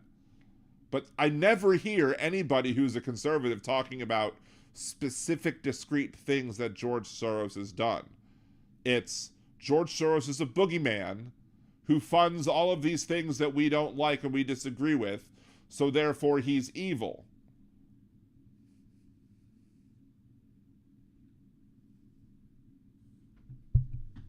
I didn't say I know everybody's intent, but I've seen the intent of some people, and, well, clearly some people are wolves in sheep's clothing, so to speak.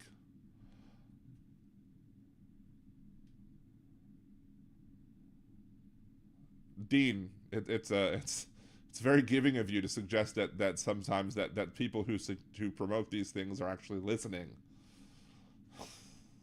That they have the capability of learning something. Soros destroyed the currency and pension funds of countries. Which currencies? Which countries? Like, it's all just vague, random words just meant to put fear in the hearts of the fact that here's this big, rich Jewish guy who's coming to get you. He's a big Jewish boogeyman. That's all it is.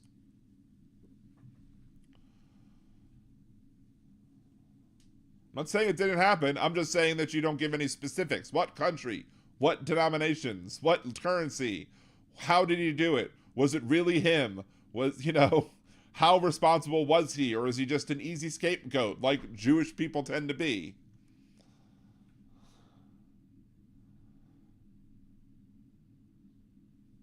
Right wing can find a new boogeyman every other day, yet I can't find one Bigfoot. Yeah. But we're going to take a small break from discussing things with Patrick's time. We'll get back to Patrick's time in a second because Khalil has been waiting on hold for a very long time, and we want to get back to Khalil. Hey, Khalil, what's going on? I'm doing okay. How you doing? I'm doing well, dealing with people in the YouTube chat, but, one person in particular, but it is what it is. Wait, sorry, that's Trump line. Hold on, I'll say it. It is what it is. Thank you, Donald. Yeah. What's big? Did you have a decent weekend? What did you do? I went to play with some of my friends' sports, and I went to basically I ate at a church, and I did some drawing. And trying to remember what I did on Saturday, but I had fun on Saturday too. Very cool. I mean, I had fun Saturday as well, even though I lost a lot playing the Disney Lorcana card game, but I was able to have a good time over in Atlanta. I went over to Atlanta for the weekend. Yeah, one of the things I tell people, that not all you what the situation with the stereotype with Jewish people. Uh-huh. I tell people not all youth are the same. Not all youth are bad. That'd be like if I said, man, like a lot of people will stereotype youth to see it to no matter what bad situation it is, they'll stereotype all youth as bad in every situation, and that's not always the case. And I tell people that.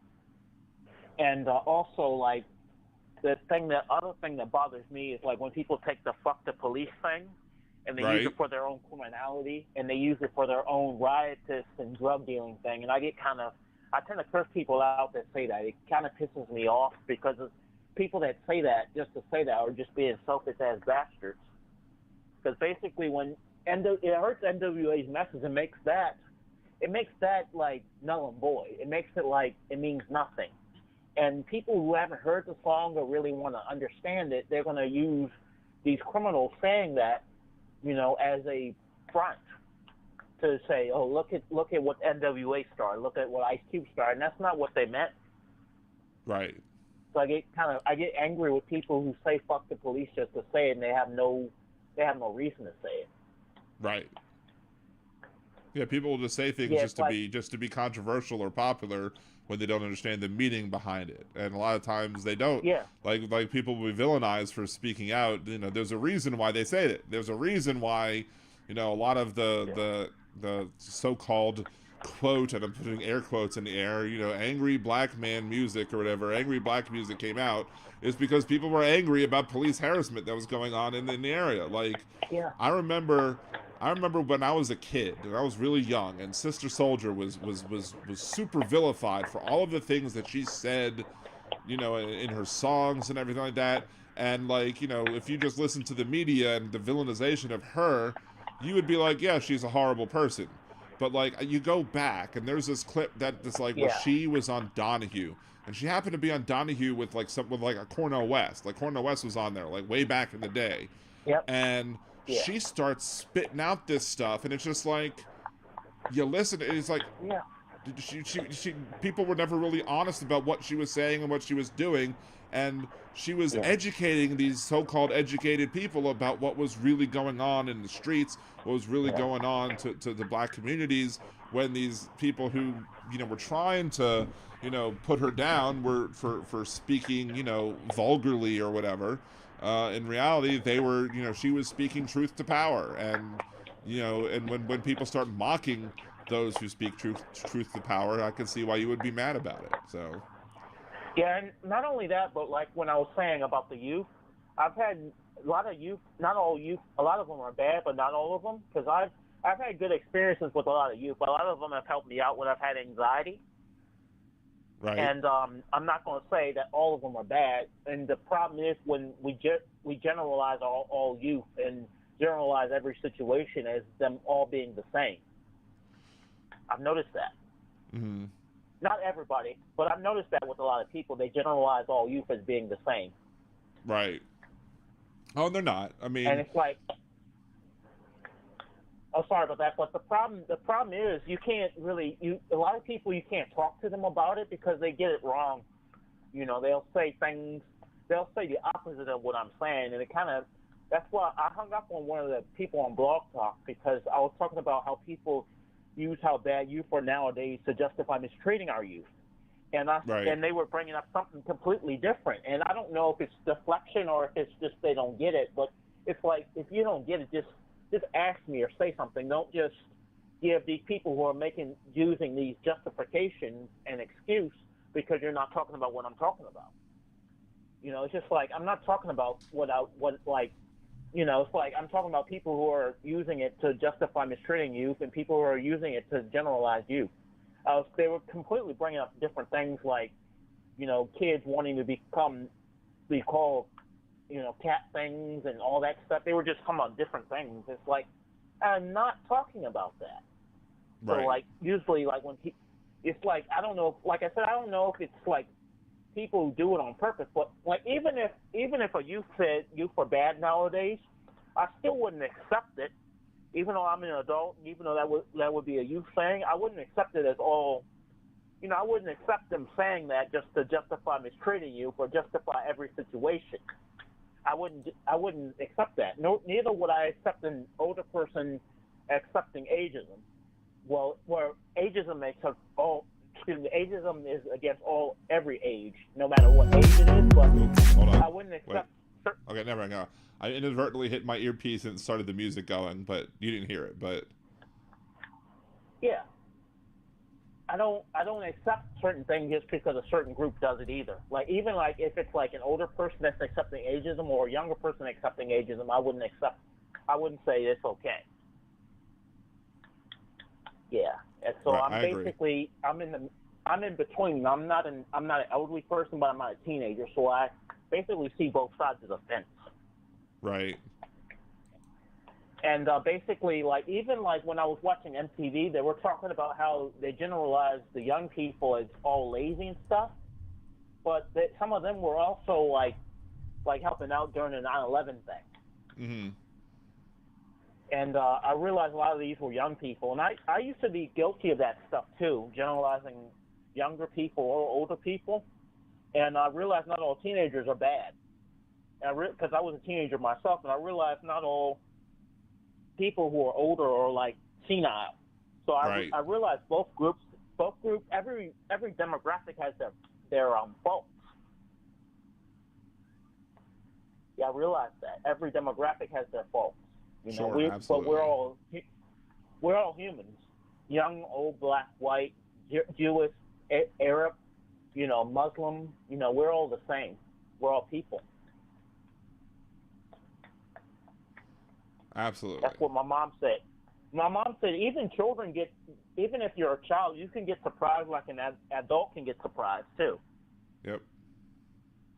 So she was like, it shouldn't be a surprise when they get their eyes get big and stuff like that. But she was like, we're all people, young, old, black, white. And no matter what we are, we're all people. And I'm learning that too. I mean, it would be nice if everybody could embrace that concept. Unfortunately, we have some people, even some people in the YouTube chat right now, who don't seem to. Speaking of which, I'm going to get back to that. Anything else you want to throw in before I go back to the back to that chat? I want to just throw in that you have, because people are phony, you know, SJWs. You have phony people who just want to go against law enforcement. You know, whether it's on right or left.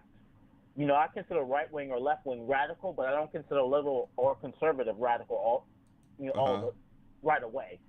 And you got people like racist black people who go against all police, and you got racist white people who only support the police when they go against minorities. And because of the commenters on YouTube and them only going against the officers that's doing the right thing, you have like cop block, and then you have this guy in my area, Benghazi Rabbit, who do stupid things, and they put it on YouTube and they get supported because they see how their side, both left and right, or radicals, are being, you know, supported. So you have that. Yep, But I appreciate talking with you. Oh, my pleasure. You're always welcome to call in. Appreciate you calling in. And as always, have a great week. And I'll talk to you later. Have a good one. You too. Bye. Bye.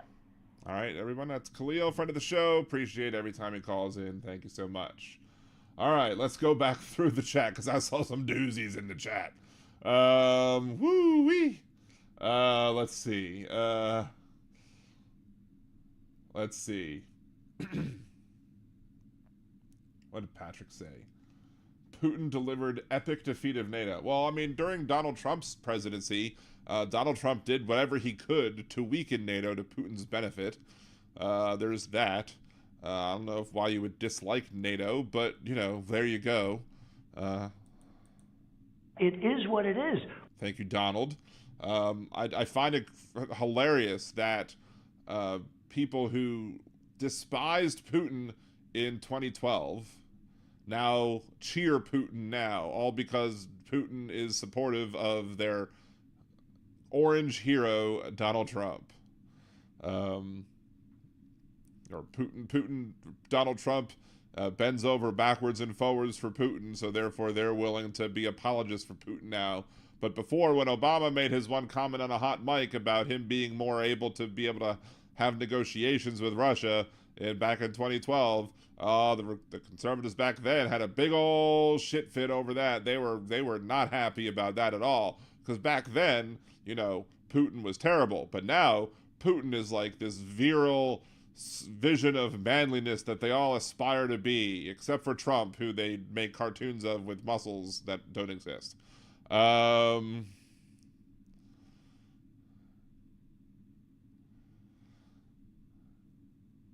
see. Deegan James says Anthony Fauci just got arrested. I tried to search that. I've only found links to fact checkers that says point back to years ago that say he wasn't fact checked, so I don't believe that's the case.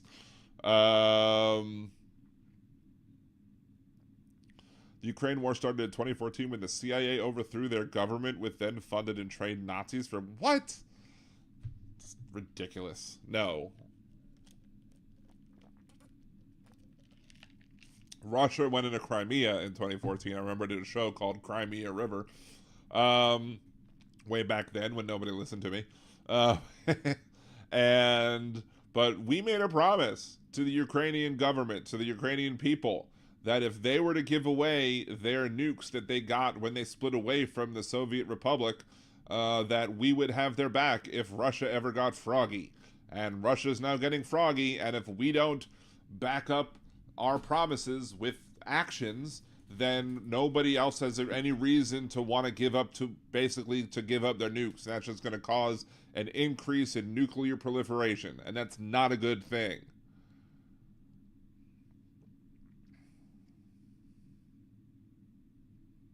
But please, everybody, even though I did make the one comment about him being a dick, please target your comments towards what he's saying and not not him specifically. Saying he's misinformed is one thing. Saying that he's a stain on our country and don't procreate is something different. So please, let's make sure to attack what's being said and not the poster.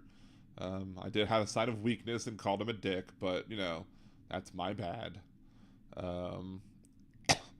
Wait. Okay, so here's the thing. This is the thing about, attacking what they say instead of the person. Patrick's time. Taiwan is escalating. You're blaming Taiwan for escalating? China is the issue with the Taiwan issue. If China would try and take over Taiwan, or didn't want to try and take over Taiwan, there would be no escalation. It's China that's doing the escalation, but yet you think it's Taiwan that's doing it? That's not a very... That's a concept that just seems not rooted in any sort of reality.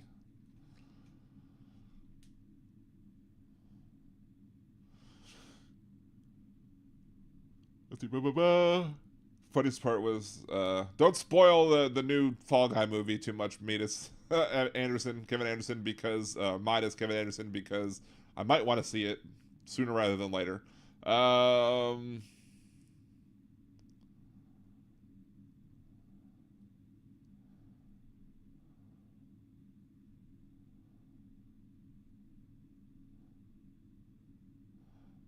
The irony of so many supporting actual Nazis in Ukraine. No, there's not. Here's the irony. You criticizing people for supposedly supporting Nazis in Ukraine when there's far more white supremacists and Nazis who are trying to infiltrate our government here, and you'll do nothing about it, and you'll vote for the guy that supports them. That's the irony.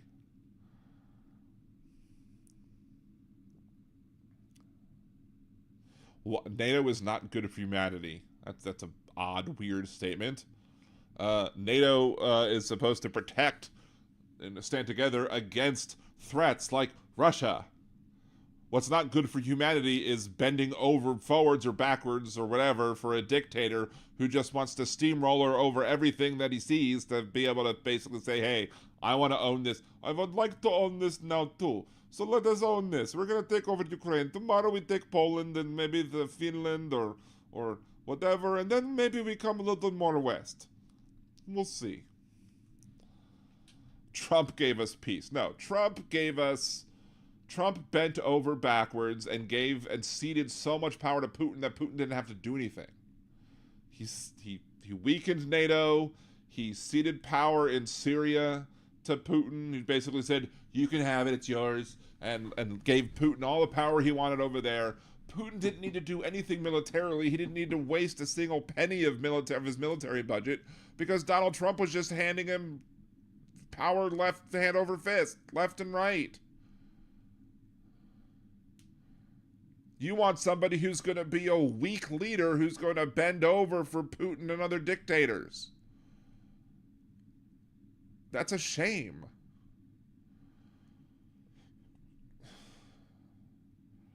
I don't understand that. Conservatives would, if a Democrat did that, conservatives would have pitched a fit.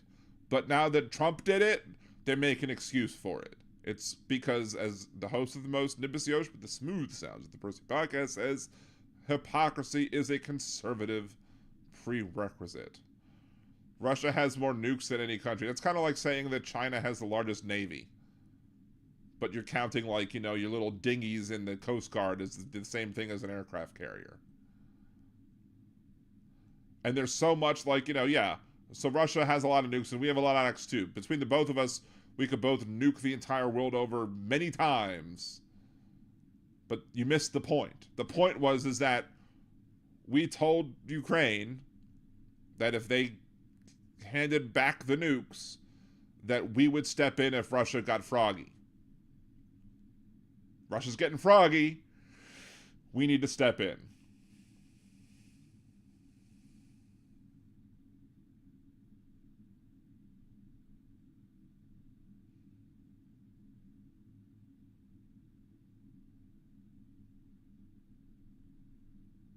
I just reminded everybody, every single time Patrick's Time posts something, it helps the stream. It causes more of the algorithms to lead other people to the chat. So therefore, every incorrect thing that he states, or maybe it's a he, I don't know. Every incorrect thing that is stated by Patrick's Time helps the algorithm. So there you go. Taiwan is escalating by being sovereign. Yeah. Taiwan is escalating because they want to have the right to control their own selves. Ooh, how horrible of Taiwan. Shame on you, Taiwan.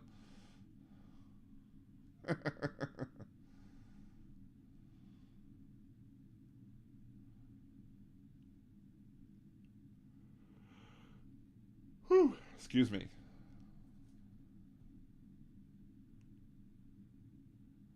Ichabod Deer, happily voting for Biden again, voting blue since 1982.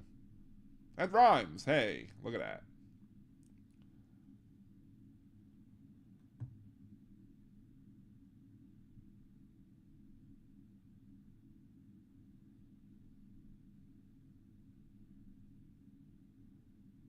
Just reading through the rest of the comments. I was watching a podcaster with a Russian journalist on, a good one, in fear for her life always. She said Russians are allowed on YouTube and are going nuts with propaganda.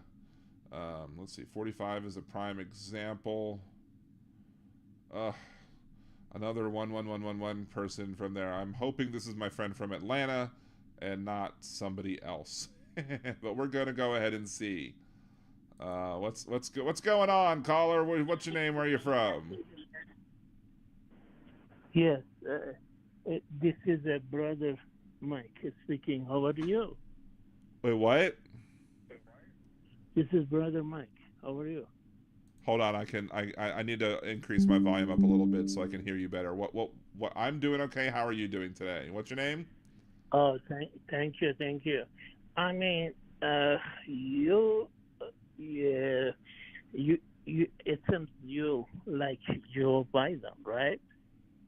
I what? I mean, you like Joe Biden, right? I am voting for Joe Biden, yes. I mean, it doesn't matter because I live in Louisiana, so my vote doesn't count, but sure, go ahead. Right. Okay. But, you know, I try to be neutral. And so, I mean, I understand what you say before, you know, because I was listening to your show. Indeed.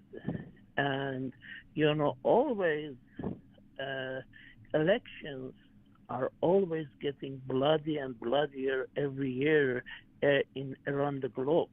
If you look at Iran election, nobody went vote for their, majlis or, parliament. Many other countries we see the similar trends going on that, always elections time it gets bloody, whether it's in UK, whether it's in Ireland, Ireland, or any Asian countries, etc. So this phenomena, is unfortunately is getting pretty much to every country. So, Well, so far we haven't I quite mean, seen that yet here, but I mean, are you trying to say that you think that are you afraid that the elections in America are going to get bloody at some point, or? all the everything that is happened to other countries, it does exist, unfortunately, in the United States, my friend, because you know, ev- people, used to put, I remember, put George Bush a sticker on their cars, or Obama, or anybody else in the past, or Jimmy Carter for presidency, etc. Mm-hmm. But I have noticed, that in the United States, things are not like that. Before, who cares? Before it was, you don't care, Carter or Bush Carter. You did not have animosity between the people. But today, unfortunately, we see there is a it's really animosity between the people in the United States just by saying Trump, Joe Biden, or, between these two. It's like people get so mad at each other and etc. I know it's not correct, because everybody has the right to their own, whoever they want to choose. But we should not be get so emotional. But unfortunately, because of emotionality of the issue, we are unfortunately going to get very bloody this election. I hope not. I hope not. But I think there's good reason sometimes for people to be emotional about things, especially when things like individual rights and freedoms end up being on the ballot. Like there are a lot of people who didn't think, for example, that Roe versus Wade was ever going to get overturned. And when Trump got elected and he got to name 3 Supreme Court justices, Roe versus Wade got overturned, and then that woke a lot of people up. But there are a lot of people, personal rights and body autonomy are things that people are always going to be, passionate about. And there's nothing wrong with being passionate about the issues. Now, I hope that we don't devolve into the point where violence starts happening. But we saw it. And we saw it from only one side so far, and that was on January 6th. We saw the riot because their side didn't win. They invaded the Capitol. They attacked. They went after. They attacked police officers. They stole their weapons, and unfortunately, they look like they'll probably be more than willing to do it again, especially because a lot of the people who are their politically elected officials, like your Marjorie Taylor Greenes, your Matt Gaetzes, even your Donald Trump, will not say these people did bad things. They'll try and make excuses for them. They call them political prisoners instead of domestic terrorists. So, I think there's one side of this country that has politically, one political party that has stood in support of the violence, and there's one side that has stood against it. And that's why we need to make sure that come this November, we get together and reject the party that supported violent insurrection on January 6th of 2021. So. But at the same time, also we must be cool to each other.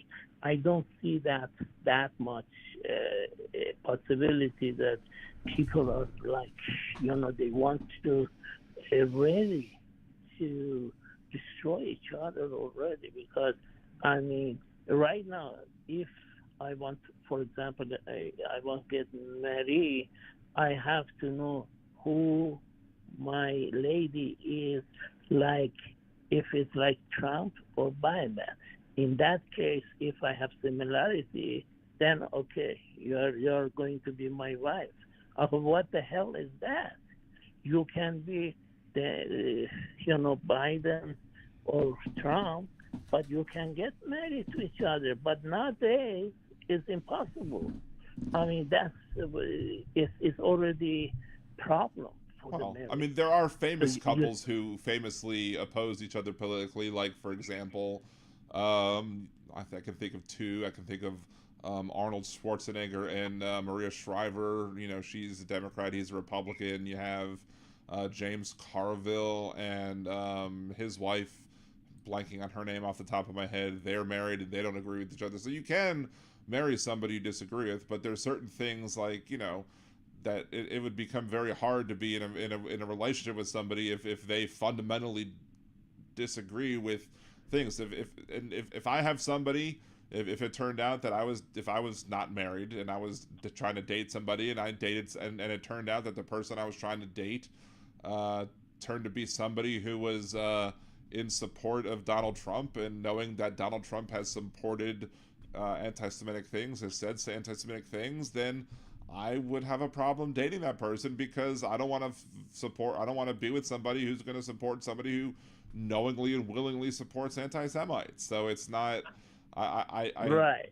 So yeah, I mean, but I think the problem is that, yeah, that there is, the way I see it at least, is you have one political party that has embraced so much far-right hateful extremism that, yeah, it would be very hard for anybody on the other side of the political aisle to form any sort of relationship with that person. And I think the other people that feel the same way. And you know, until the people get their heads out of their collective butts, then, you know, maybe, you know, then maybe that could be fixed. But I don't see that happening anytime soon. And I'm hoping it doesn't resort to the violence that at the polls like you're expecting it. But you know, as Trump says, It is what it is. well, that's what he said about the virus and the deaths of the COVID virus that took place, because he didn't want to take any personal responsibility when it came to his actions as required to take when he was president of this country. But anyway, do you have anything else? There are some comments that I want to address back in the YouTube chat. So if I'll let you finish, get one more statement off, and then I'm going to move on to the people back in the chat. So one more thing, and then I'll have to go. Yeah, sure. You know, but again, you know, unfortunately, it's all under British Empire. You know, when British Empire first, we got our independence from them in 1776. You know, we didn't just choose to be, you know, a new nation, because British Empire was doing a lot of crap to us, and we came to conclusion, no, we are not going to let this happen. So then, this is the British Empire. Empire wants us to be disunited, and as a result of this unity, they are going to own United States of America very soon. By the next election. You know why? Because they own Canada. If United States, when it formed, Canada was part of United States, but later on they got somehow a cleverness and got Canada annexed to their empire, and Australia and many other countries as well too. And so now their eye is on United States of America and British Empire that, you know, is doing all this disunity. We are disunited for politics. We are disunited with race, color, creed, religion, whatever you want to name it, that I did not name. And then this is too much disunity for a country. And we were not like that before, but, you know, they have agenda, British Empire, and they will, this election is the key of United States to British Empire back will be given. All right, well, that's an interesting point. We will see. We will definitely see if that happens. Thank you for the call. You're welcome to call in again. I appreciate you calling in and being nice and fair. I am going to move on to another topic, to the other topics that were raised in the chat. But again, appreciate you call. If Donald Trump wins this election, I may very well be looking forward to our new British overlords, though. But anyway, thank you very much for your call. I appreciate you. Anyway, so let's go back to the chat. Patrick again said something about what was it? That this nation is mostly red. Are you talking about this map? Let's see, the red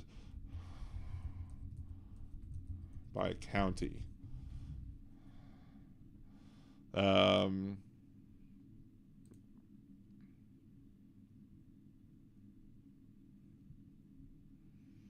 you're talking about like this map right here that shows the majority of the counties being red. Is that what you mean by we're mostly red? Because most of our counties are red, but you have lots of land areas that are red. Of course, you understand that land doesn't vote, people vote. So you have population density that this doesn't take into consideration. So if you do something like you search for presidential electoral maps, population density map by county, land area versus population. So here we go. Let's see if this loads just to give you an education, Sir Patrick. Let's use the radio buttons.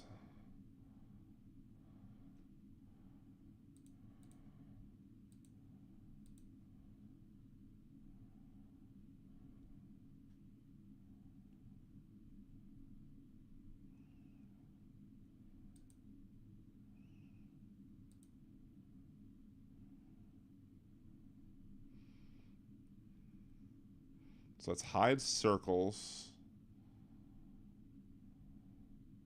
Color by margin, let's see. We do it that way. This isn't showing us the one, but this is like the real map.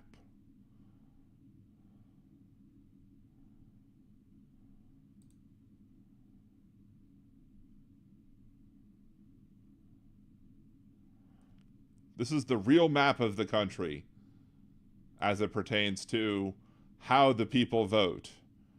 Lots of blue, clumps of red, lots of area that has nothing because land doesn't vote. And I don't understand why conservatives seem to want to grasp onto the idea that somehow land votes. Lands don't vote. Oh, Patrick even concluded later, if you leave the cities, the red is red counties. Yes, well, the cities are much more densely populated, and the counties, the rural areas are less densely populated, as we can see with this one example of the various maps that you can use to look at presidential election results. Lots of big blue areas with big, dense blue populations, and then small, tiny little red areas. Like, yes, there's a lot of tiny little red areas, but there's a lot of gray areas that don't account for the fact that, see, this is a very bright red circle right here in this county. This county is a very bright red circle, but it's a tiny circle. Why? Because it doesn't have a lot of population as compared to this giant Los Angeles County, California circle. So the population of Elko County, which went 76% to Trump, Elko County, Nevada, has a very small population. Los Angeles County went 71% to Biden and has a very large population. So, yeah, no, the country is not mostly red. The country has much more blue than red in it. The country just happens to skew more red than it should, because the way we've implemented the Electoral College is crap. We've implemented our Electoral College in a way that is even different and even goes further than what our founding fathers would have wanted us to.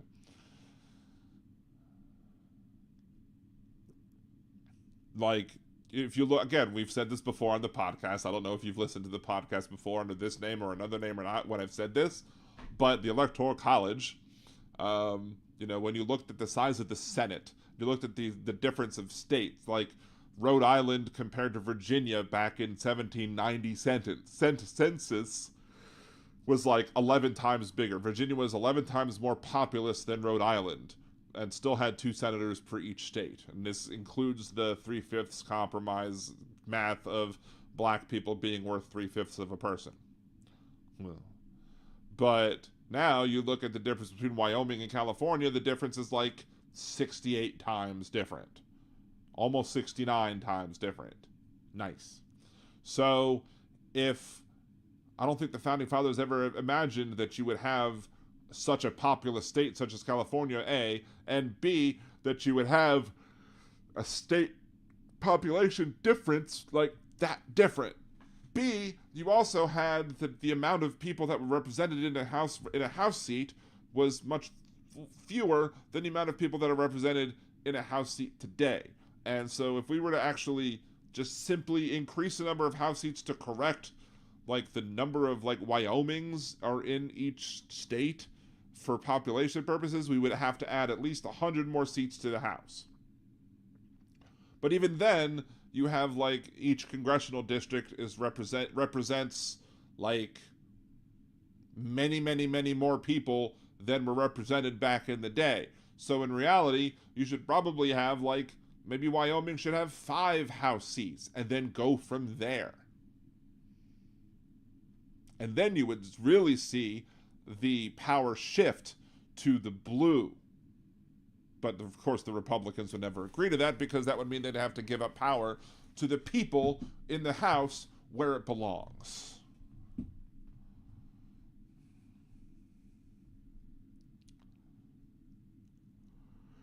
Let's see, what else? Patrick Sam, how much do trolls make these days? Isn't it tiring? I mean, I wish I could make money doing that. That would be great. Yep,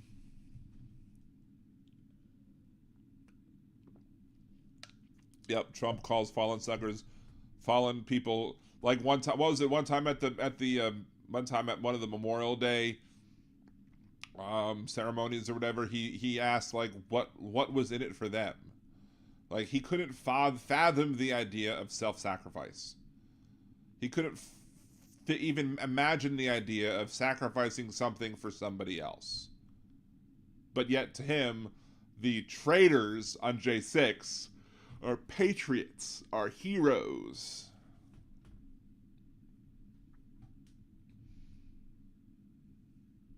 Mish, I don't know where the caller was from. It just showed up as a Skype call, I think. It was all ones, so.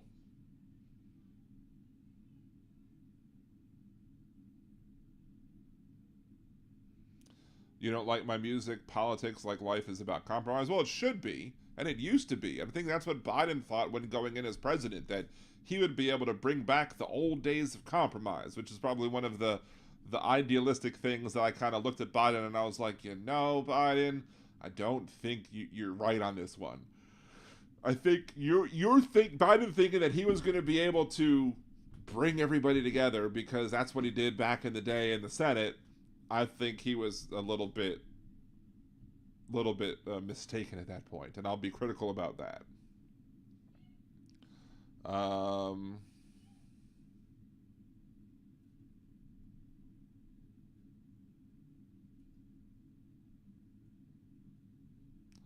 $1 bet, Dan. Trump found not guilty this week. Let's see. Do I want to take that bet, Chad? On all counts? Let's see. On all counts. Would it be on all counts or just on one count? That's the thing.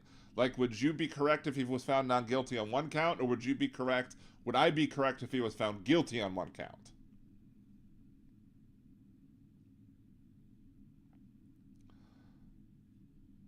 So I'll wait for that answer as I'm scrolling through the responses. Let's see. We need partners that make us better people. I will absolutely guarantee you 100% that my wife, my partner, does make me a better person. I don't know if I make her a better person, because how could I improve on perfection? And she'll tell you that too.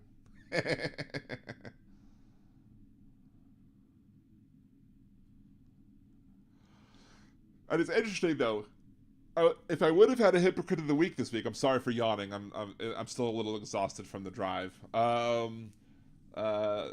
will have a hypocrite of the week on Wednesday, and this will probably be a hint as to who it is. But you've had, a bunch of, like, at least 10% of Nikki Haley voters who said that they were Republicans and that would never vote for Trump ever.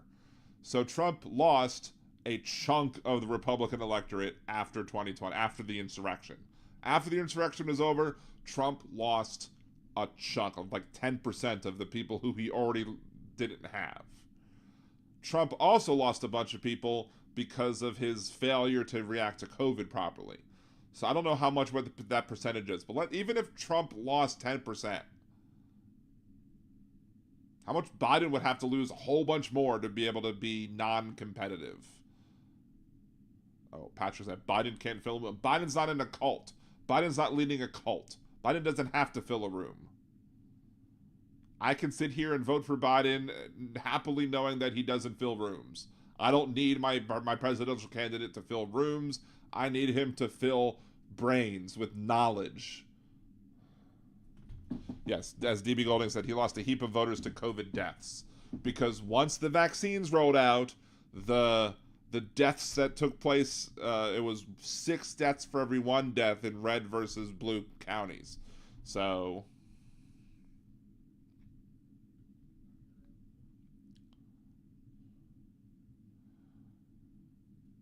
Cohen admitted to stealing from the Trump organization.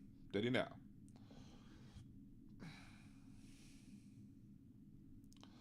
Fonnie Willis and Jack Smith are having a rough time. I mean, well, Jack Smith's having a rough time because of Trump's plant in the judicial system.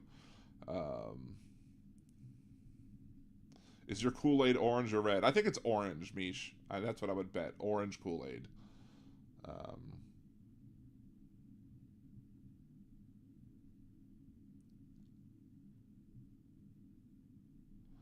Chances of indictment before election day are dwindling. Indictment of whom? I mean, Trump has been indicted on lots of things already. Are you talking about chances of conviction by election time? I mean, he could be convicted this week or next week in the New York case. Now, when it comes to the other trials, yeah.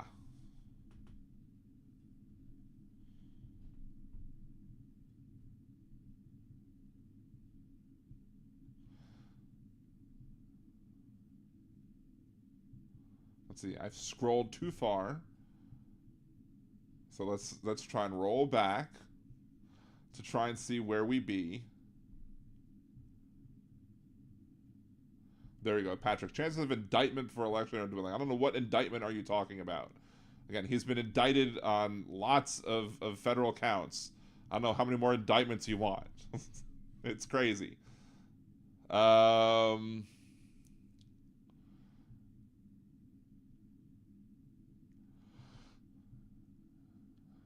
I mean, I think Patrick's time is the same as the other dude, which is the same as the same person we all know. I mean, I think it's just a new username, lather, rinse, repeat. So that's my opinion, at least.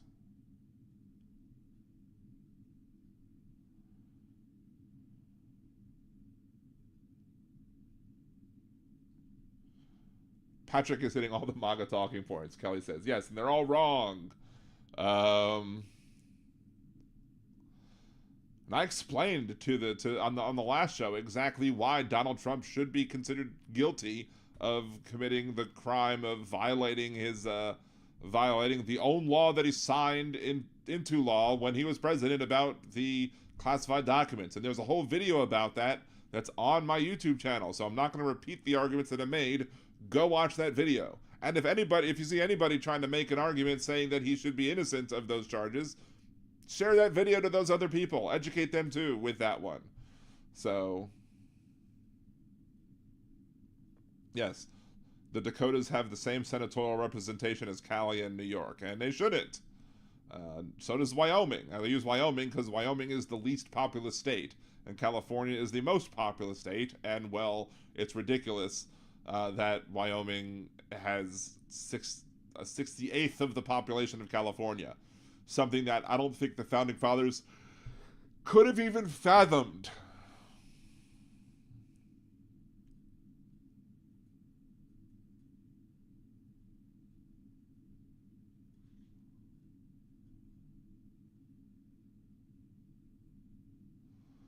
See, Mish. Lost. Wait, he can't actually reply.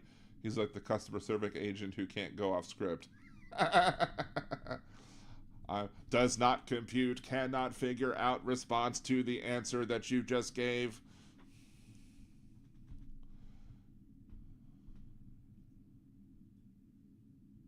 Jesus. People vote within counties. The majority are vote red. Yes, the majority of the counties are red. Do we have to go back to this again?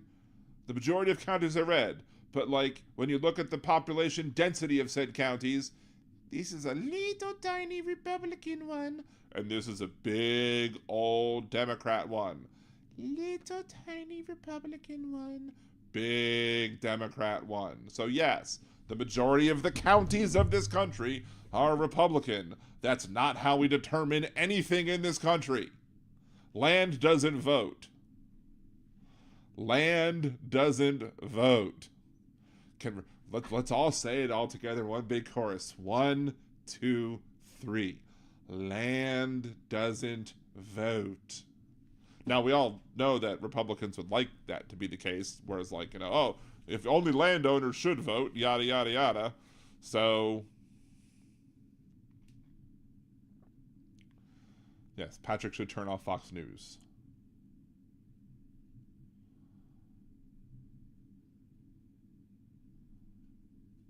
There were over 20,000 people in my 2-block neighborhood. Yeah, exactly. Because in big cities, you have large population density.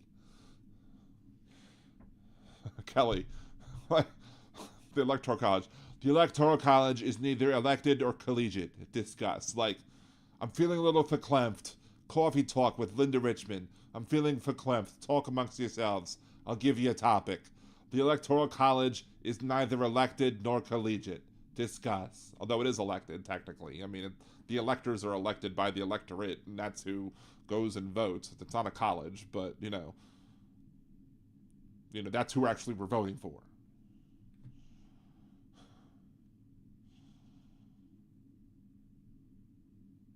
Trolls and any liberal live chat are surprised at the lack of hate. I mean, yeah.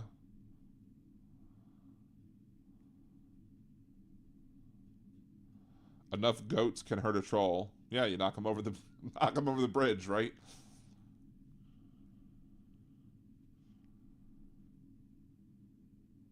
My densely populated downtown neighborhood has a disproportionate amount of mentally ill immigrants and homeless people. We have to support each other. Yes. And that's the other thing, though, is that you have all of these Republicans complaining about the fact that the census is counting people who are non-citizens, but yet that's how they get people like Joe Barton and other people into office, is like they by gerrymandering all these non-citizens into Republican counties to make sure that you could beat the Democrats by saying, okay, we're going to put 40% Republicans and 30% Democrats, and we're going to shove as many non-voters as possible in so we can make sure that we have the Republican here, even though the Republicans only make up 40% of the overall population.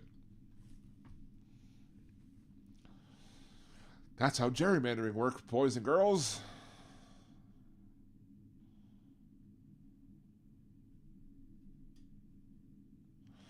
Are you wet yet? Wait, what? Why were you asking if he's wet? Like moist?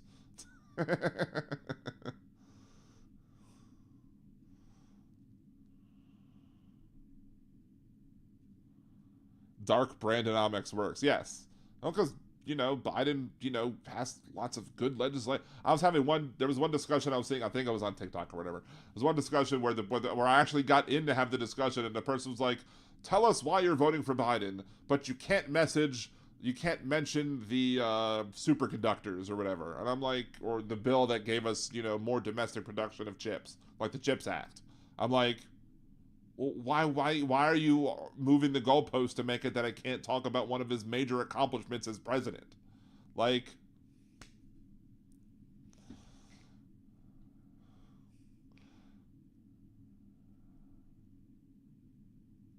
Robin, Dan always promotes his lovely wife as his best improvement ever. Well, I mean, it's true.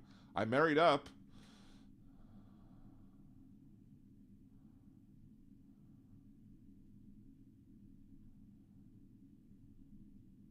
Patrick said, Nikki Haley has more Democrats than Republicans. Nikki Haley, the hypocrite herself, hint, hint.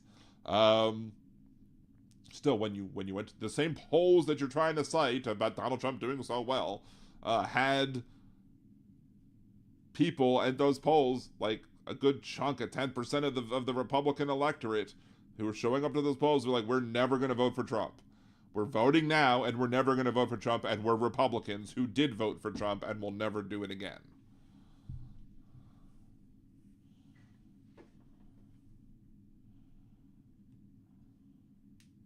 Yep, thanks to the anti-vax, measles is back. We just think we discussed that last time, too. Somebody had a problem with that idea.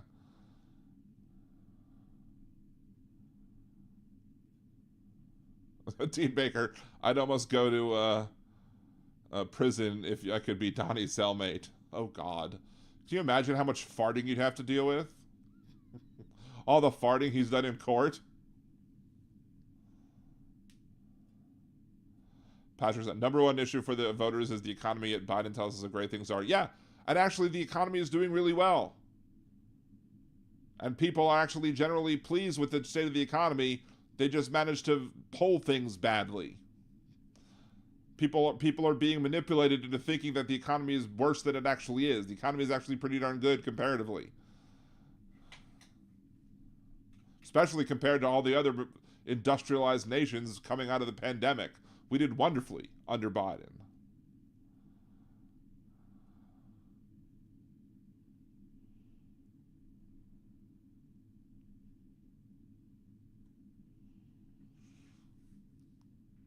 Yeah, we also have record low unemployment and a record high stock market.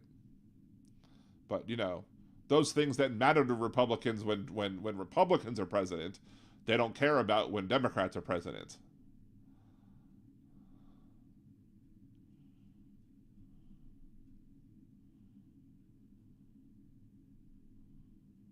And a lot of the stuff with inflation is, greed.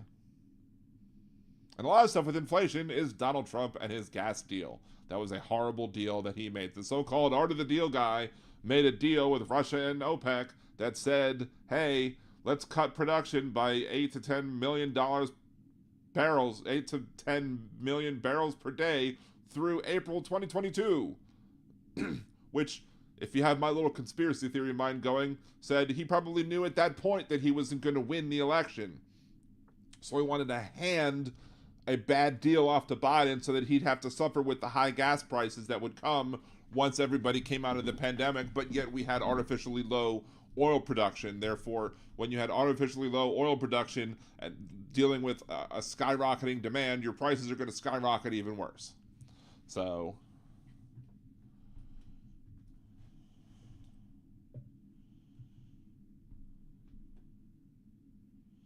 And my milk, like, at Costco, I pay, like, what, $2.89 for a gallon of milk, $2.99 for a gallon of milk?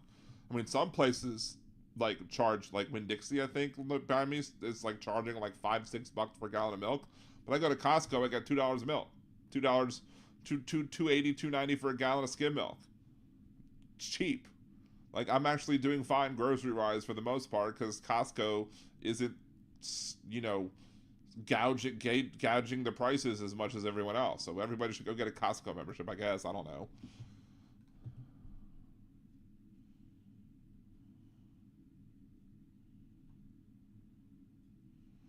Dean Baker. Actually, I did notice that in Atlanta, too. Went to Atlanta, and I saw that at Kroger, the skim milk was also cheap because we bought a gallon of skim milk for the Airbnb that we stayed at.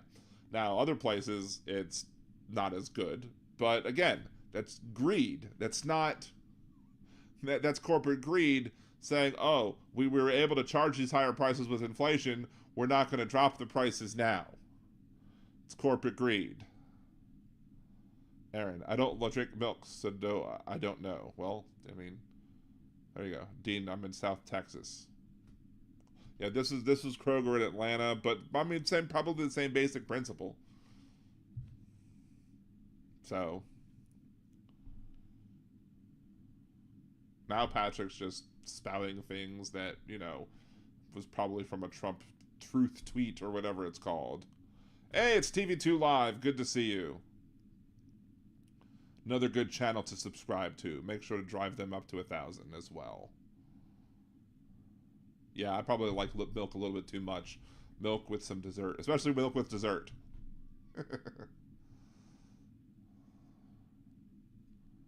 See, I'm here in the UK, and I've woken up, reached for the phone, and dreaded what is done now for the 4 years. It was insane. I'm paying $5 a pound for medium ground beef once every couple of weeks. Ain't too bad. I mean, yeah, but again, a lot of the price increases have nothing to do with Biden monetary policy. It has everything to do with the fact that these companies are just getting away with charging you because they know that you'll buy it. They know, that in both senses of the term, they know that you'll buy the food because you need to buy food. So they know you'll buy it. But they also know that you'll buy the argument that it's Biden's fault when in reality it's their corporate greed. Just like everybody with the last show. Go watch the last show if you haven't watched the last show yet. In the last show, we talked about Red Lobster. Red Lobster tried to put out this thing that it was all because of the consumers eating the all-you-can-eat shrimp that caused them to have to go bankrupt. That has nothing to do with it. It's bad management, sure.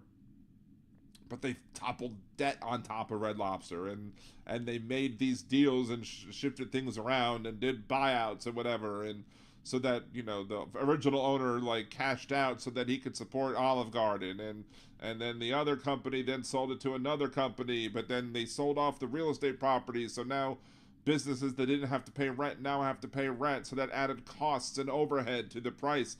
Meanwhile, they took the sales from those property sales and put them into other things and other projects. So yeah, that's going to screw over these businesses.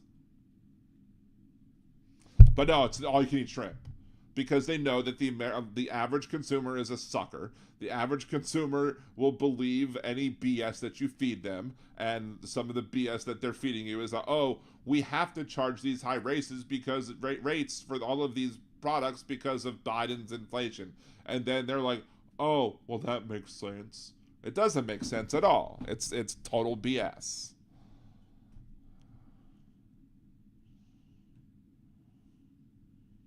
Yeah, and inflation always goes up. And that's true. And maybe part of it is just the fact that I'm doing the best that I've ever done in my life.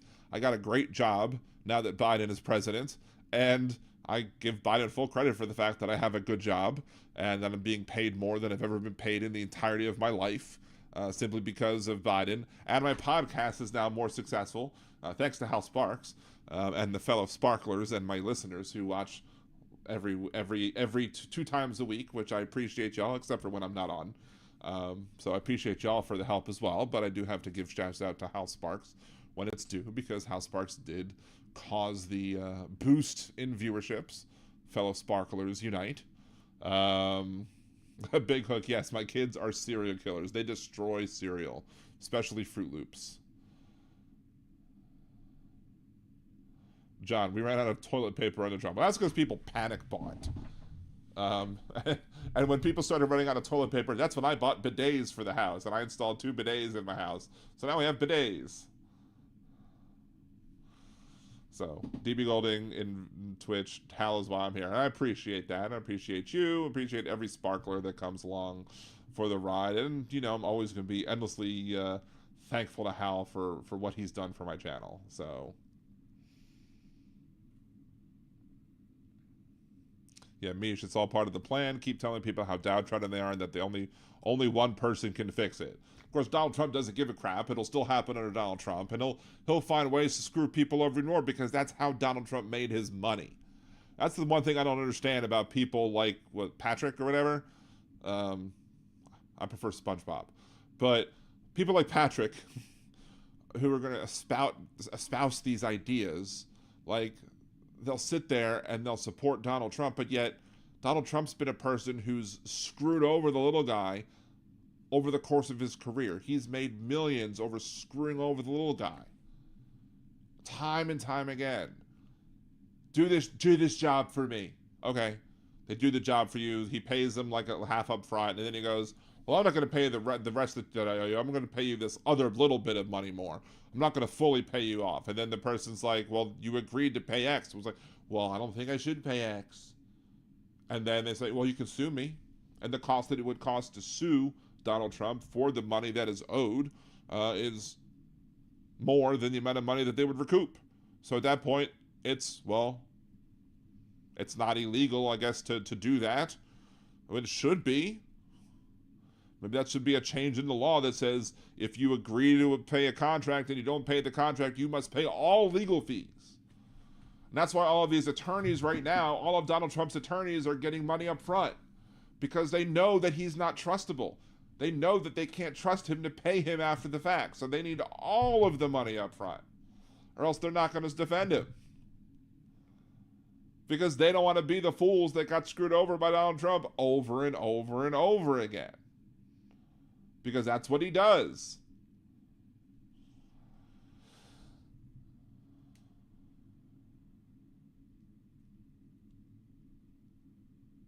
Neighborhoods will eventually organize and feed themselves at wholesale prices. That might happen. Like you had Kimchi earlier who talked about all of the trees that she has on her property. Like, I mean, you can start, harvesting all that stuff and trading it to other people or selling it to other people and using it to buy goods from other people, and then you don't have to worry about what the groceries sell if everybody else can buy and sell everything else. My neighbor has eggs. Sometimes we get eggs from my neighbors. So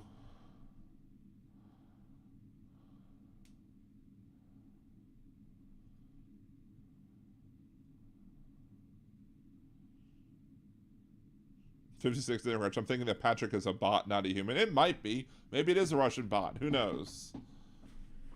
It's either a bot or it's Gibson. That's my idea. It's one of the two.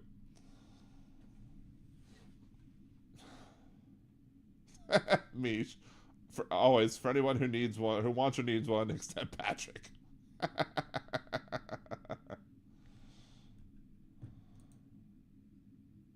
Oh, we do have a caller from 612. Caller from 612. Have you put your name on YouTube? Because I really have been bad about not checking that. Or is that my California peeps? Let's see. That is Minnesota.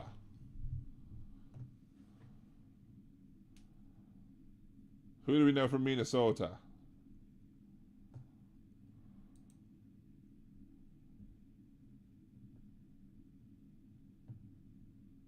That's who's calling from Minnesota. That's the thing. I took a chance on the 111 dude and it seemed to go generally okay, but I risk whatchamacallit. I potentially risk having a troll answering the call. And normally we tell people to put your name and area code, or put your area code in the chat if you're calling in.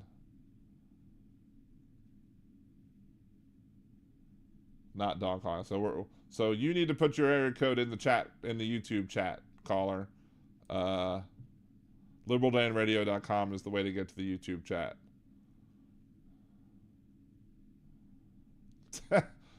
Kelly, I remember my uncle growing weed in the closet. Does that count?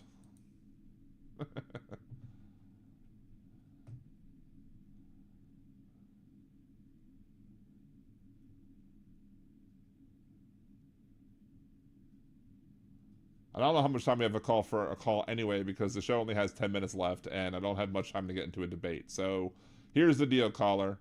We're going to be on Wednesday, and I will, if you want to leave your name or if you want to leave your area code in the chat. Oh, wait. You are the caller Mike 612. I don't recognize you, though. That's the thing.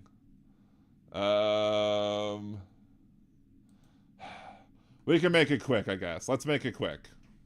Since you did come over to YouTube to actually say who you are. Okay, cool. Hey, what's going on? Yes, how you doing, sir? Thank you for taking my call. I appreciate it.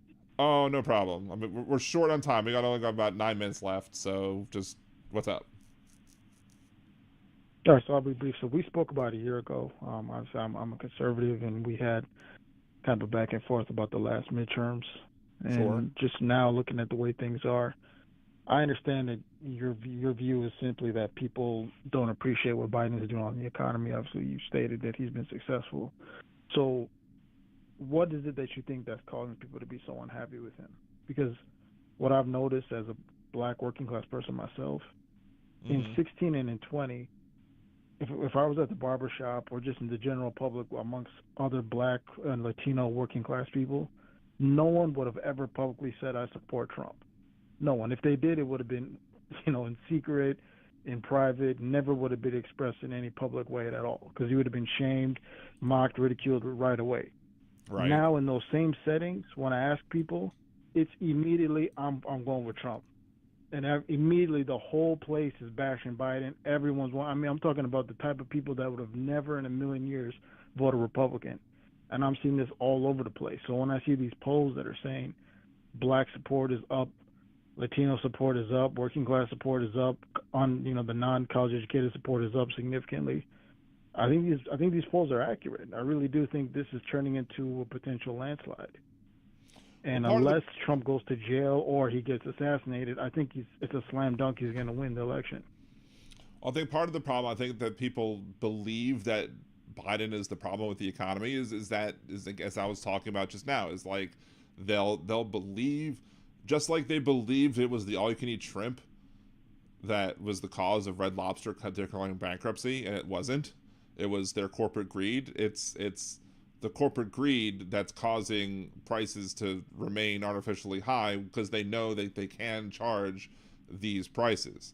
There's also a lot of people that just don't understand certain things that took place. Like, for example, I've brought this up a lot on the show, but unfortunately I don't have as wide of a listenership as I would like to be able to talk about these things. Like when it comes to gasoline prices, everybody was hurting at the gasoline prices, back in 2022, back when, we started coming out of the pandemic. But what they don't understand is that, and I wish Biden would do a better job of explaining what happened. But Trump made this deal with Russia and OPEC to artificially reduce supply or production so that, the price of oil wouldn't start tanking. Now, he did this in the short term to help the American oil producers, and I can understand that. I'm not going to necessarily begrudge that portion of it, but the part that I begrudge is the fact that he made the deal last into April of 2022. So he made this deal last well into the next term. Whether or not he knew he was going to lose or not, that's up to debate. But he made it last until April of 2022, knowing probably full well that we probably were coming out of the pandemic at some point beforehand, which means that, and there was no caveat in the deal that was made that would increase production once it was clear that demand was going to start increasing. So we had a situation where Donald Trump created a situation with Russia and OPEC artificially reducing production while we were coming out of, and then we started coming out of the pandemic, we started coming out of lockdowns, we started actually getting out and demanding more gasoline. So gasoline skyrockets like $4 a gallon down here in Louisiana, and even higher many other places around the country where you're not as close to like oil. So, and then everyone starts blaming Biden, but Biden's not the one who made that deal. So the reason, so people right, but you know how it works. I mean, people blame whoever's in office. And I mean, ask yourself this question. Let's say the roles were reversed. Let's say Trump had won in 20 and he was president right now. Would you honestly be making these arguments if the roles were reversed? If people's sentiment about the economy and inflation was anti-Trump, had he been president, would you be making these arguments? I would probably make the argument that I would make the argument that part of the inflation numbers are lies based on corporate greed. I would still make the argument about oil because it would have been it's Trump's deal regardless of whether or not it was oil or not. But no, I've made arguments in the past, like when people start talking about things like, you know, the unemployment rate, I always make it a point to say the unemployment rate is a manufactured statistic. It's based off of people who are in this quote workforce. If you're not in the workforce, you're not counted, and as such, you could have like an X amount of people in the workforce, and then people stop getting unemployment benefits with nobody increasing, nobody new getting jobs, and the unemployment rate drops because you've stopped counting people who were jobless, who are no longer being counted. Which is exactly why Trump's economy in 19 was so strong, because it wasn't just that the unemployment rates were low, it's that the labor force participation rate went up significantly and wages went up. And then at a time when there wasn't inflation. So contrast that with today. If the unemployment rate's down, regardless of whatever job you have, if the cost of living has gone up significantly with the inflation across the board, not to mention rent, now, even if you're employed, you don't feel it, and your day-to-day costs are so high. You're like, so many people now are living check to check that weren't back in 19. Now, you can make your argument as to why there's inflation and all that, but you can't deny the fact that's the current reality. And that's what people feel, it may very well, is why but there's still data out there, and we could talk about this, if you want to talk about this more on Wednesday, we can, because we really only have 3 minutes and 55 seconds at this point. But there is data showing there that the U.S. economy is actually fairly strong. And the same metrics, though, that are typically used by conservatives to show strong economies, being low unemployment rate and but minus one key factor that you're not acknowledging. Like, even if the unemployment rate when Trump was 19, in 19 when Trump was president, when the economy was great, and now the difference being obviously the inflation. The cost of living has gone up significantly, including rent. Rent is a big issue in a lot of parts of the country right now. And so even if you were employed, let's say you have the same job you had when Trump was president, making the same amount of money, if you don't feel the benefits because your cost of living is so high. And so that's the part that no matter what Biden says, that's what's ultimately the thing that's pulling them down right now. And there's no matter of you can tell whatever thing he's done, that issue is hanging over. So whether it's fair or not, you can make an argument. I think you're making a valid argument, but the point still stands. You cannot take that away from how people feel. And at the end of the day, they're going to hold him accountable for it because he's in office. And everyone's going to remember when Trump was president before COVID, what the economy was doing, and it was booming. Everyone was doing good. So you take that and you combine that with illegal immigration in this disaster at the border, which I have yet to hear anyone, no matter how pro-Biden you are, make an argument as to that being handled well. I mean, come on. Well, why is it not handled well, though? Why is it not being? Biden has said that he wants to do something about the border. They obviously opened the border, and they gave people this perception that you can come in and it's not going to be a problem. Is that true? Are you okay with the border right now? Do you feel like it's is that true though? I mean, Biden has caught more people crossing the border with fentanyl. Wait, hold on. Biden has caught more people crossing the border. We're going to see if Blog Talk Radio lets us go long. We're going to see this because we're going to continue this discussion as long as Blog Talk Radio allows us to. Biden has caught lots of people crossing the border with drugs, right? And a lot of conservative politicians are taking that as saying, "Oh, more people are crossing the border with Biden." But let's go back and talk about what Trump did during COVID and compare that. When Trump was being interviewed by Woodward about his response to COVID, and he downplayed COVID's or harm to the public, but then to Woodward, he said specifically 90 seconds. He said COVID was much more harmful than the flu and much more harmful and would wish it on anybody but that when he does things, he likes to downplay the threat. He doesn't want to have people see what the real threat is, because he's an advertiser. He's somebody who wants to advertise and fluff up the advertising to make himself look good. So, like, for example, when he was in Tulsa, Oklahoma, when Herman Cain died, or 60 where seconds. Herman Cain died, or caught COVID, I guess. He's sitting there, and remember when he was saying that if you test more, you get more cases? You remember that comment from him? Yeah. Okay, so he said that. That's not true. You still have the people who are infected with COVID, regardless of whether or not you test them or not. But he didn't want to test those people because he didn't want people seeing the actual numbers of people being tested or being testing positive, because he didn't want people knowing those numbers because he felt those numbers would harm him. So knowing those two facts about Donald Trump, why would I believe anything truthful coming out of Donald Trump when it comes to illegal immigration, or when it comes to people crossing the border, or when it comes to drugs crossing the border? 10 seconds. You take it from the Border Patrol and their numbers, what they're posting. But Donald Trump controls the Border Patrol, of what Donald right? Trump says on the matter. Donald Trump directs the border. Wait, doesn't Donald Trump direct the Border Patrol? Doesn't Donald Trump set the policy? Well, no, back when Donald Trump was president. No, we're not talking about back then. I'm talking about right now. But I'm trying to show you. I'm trying to show you. I'm trying to explain to you the difference. Let me continue my point. So when Donald Trump was president, he could direct Border Patrol, immigration, whatever, to go after who he felt he wanted to go after to make him look better. Yeah, of course, I get that. He would probably downplay anything that was going on. So he would probably directed people. We know he directed people to go after low-hanging fruit, like people who were here for like 10, 20. Dan, let me get this straight. You're trying to make the argument that the numbers are not true, and that supposedly, I'm guessing you're going to say that the number of crossings is the same when Trump was president as it has been under Biden. Is that you're trying? I'm saying there's no way that we should trust the numbers coming out of the Trump administration, because we already know that Donald Trump. Forget the Trump administration. I'm talking about the Border Patrol. But if you're trying to compare the Biden administration, you're telling me that wait, hold on. If you're trying to make the comparison between Donald Trump and Joe Biden, because you have a situation where one person was usually you don't have this situation. Usually we have a situation where somebody's president and somebody's trying to take over as president with no history as president. In this particular circumstance, we have a case that's only second time I think it's ever happened in the history of the country, where we have two people who are running for president who have both been president, and we're trying to make the thing. Who is better on immigration? Is Donald Trump better on immigration, or is Joe Biden better on immigration? Forget even that question. That's not even the question I was asking you.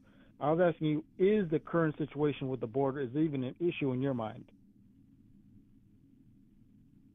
The border situation could be improved, and it could be improved if we would, pass legislation. Biden can't do anything by himself, or many things by himself. I'm not asking. We're not even talking about. We haven't gotten to Biden yet. I'm just asking.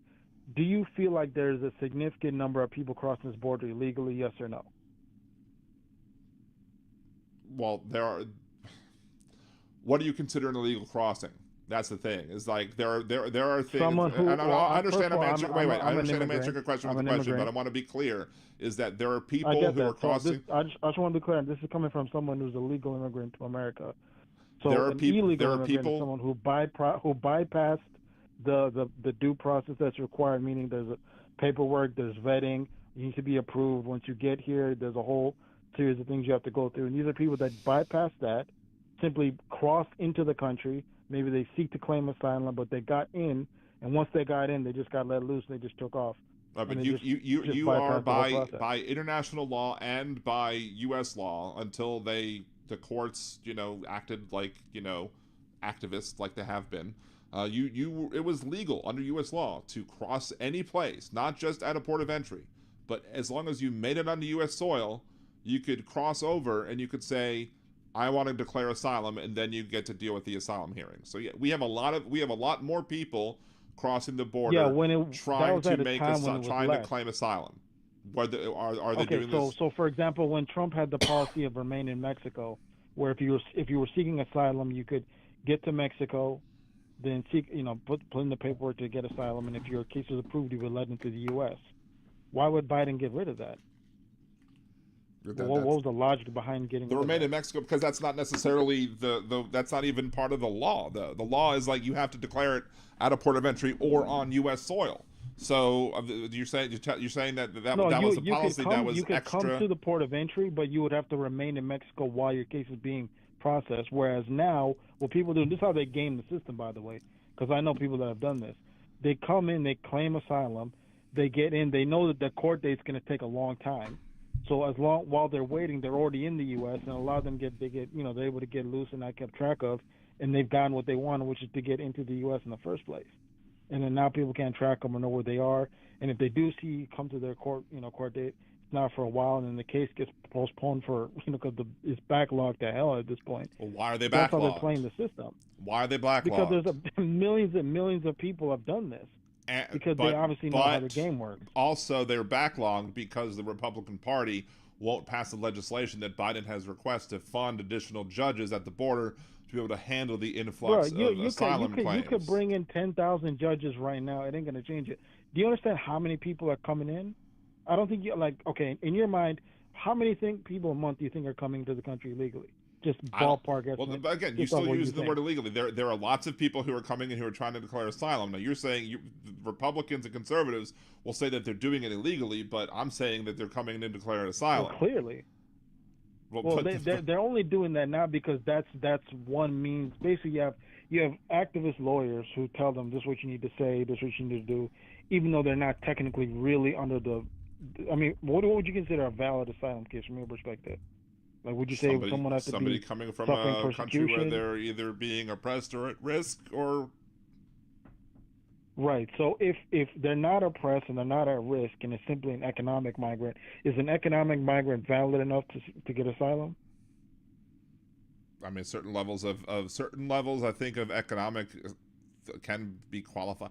You have lawyers that are going to argue all this stuff, and that's what the hearings are supposed to be for. And if they're denied asylum, that's what's happening right now. You have people who really are just economic migrants seeking to get a better life for economic reasons, who are just simply claiming asylum because that's the means to get into the country. Because if you think economic migrant is a valid asylum just on economic grounds, then you would have the entirety of South and Central America would come to the U.S. tomorrow. I mean, just if we're keeping it real here. So at some point you got to draw a line here, because asylum used to be you were suffering persecution, maybe there was a civil war, your life is at risk. That's what asylum used to be considered for. But now it's just, and let's be honest, and this is the thing Democrats need to be real about. Democrats want to flood the country. Let's just be honest. Why? They want it because they see these migrants as potential voters. No, because they're not. When were they going to benefit them? 10 years from now? 15 years from now?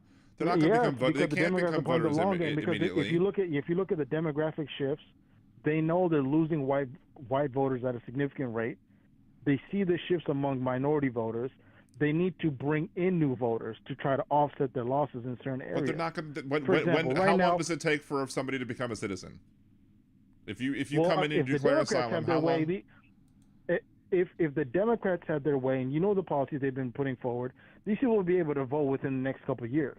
In some blue states, they're letting people already vote now. They're not even letting them. They don't vote even on what? So they become a citizen. Under conservative thought, shouldn't states be able to determine who can vote on state elections, and not as long as they're not voting in federal elections? Shouldn't the bare minimum that you have to be at least a citizen in the United States to vote? Do you think a non-citizen should be able to vote in the U.S.? If under a conservative mindset, I'm not asking what conservative. I'm asking you your personal opinion. Should a non-citizen be able to vote in America? Oh, sorry. Wait, hold on. I just hit the wrong button again.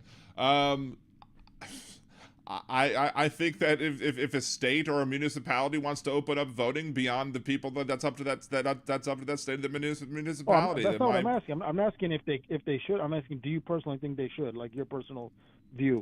Should a non-citizen vote on issues that are not congressional elections? I have no problem with it. If it's going to directly affect them, absolutely voting, fine. Period. Okay, absolutely so no problem would you be okay with a non-citizen voting in a presidential election? It would be illegal for them to do so because there are laws in the Constitution that would require a constitutional amendment. I'm asking whether I'm asking the legality. I'm saying if it could be, if let's say the Democrats had their wish and they could pass a bill tomorrow that allowed every non-citizen in the United States to take part in voting, which if they could, they would do it in a heartbeat. I don't believe that's true. I don't believe that's true. Stop it. We all know the game.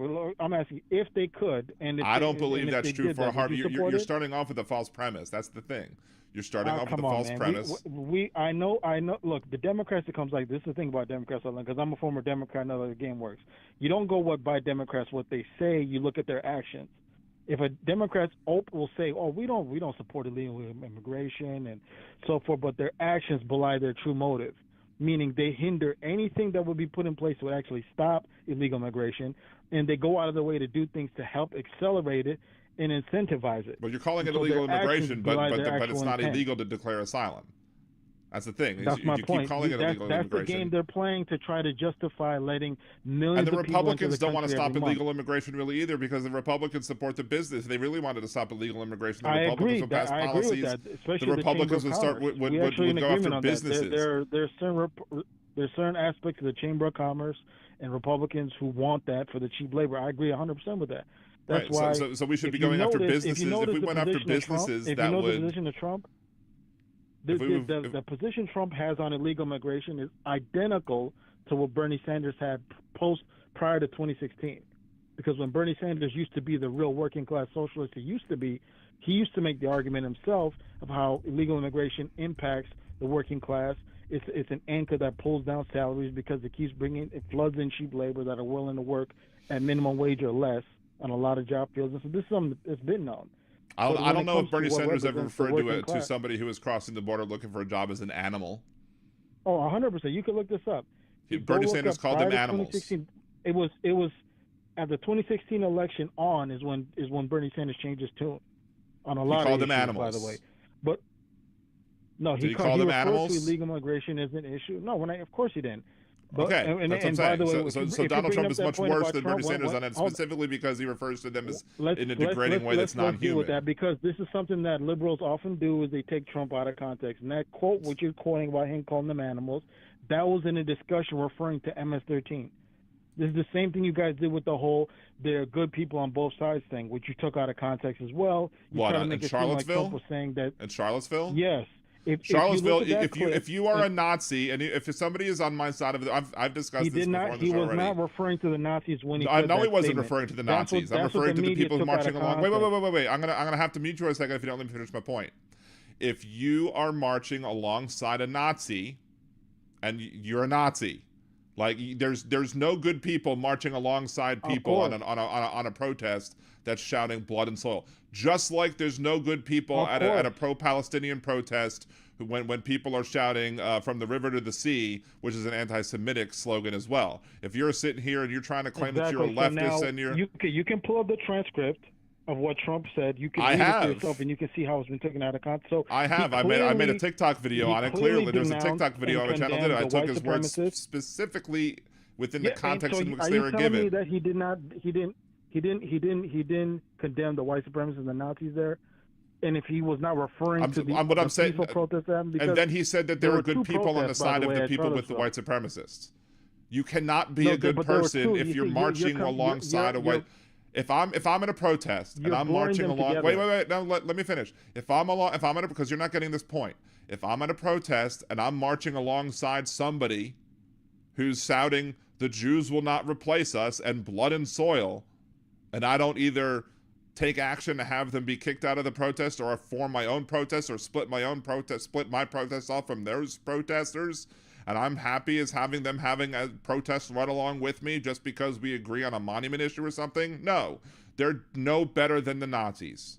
You're sitting there just like I've made the same. On that point, I agree with you 100%. So there's no good people on that side. Then there was no good people on that side because all of them marched alongside those Nazis.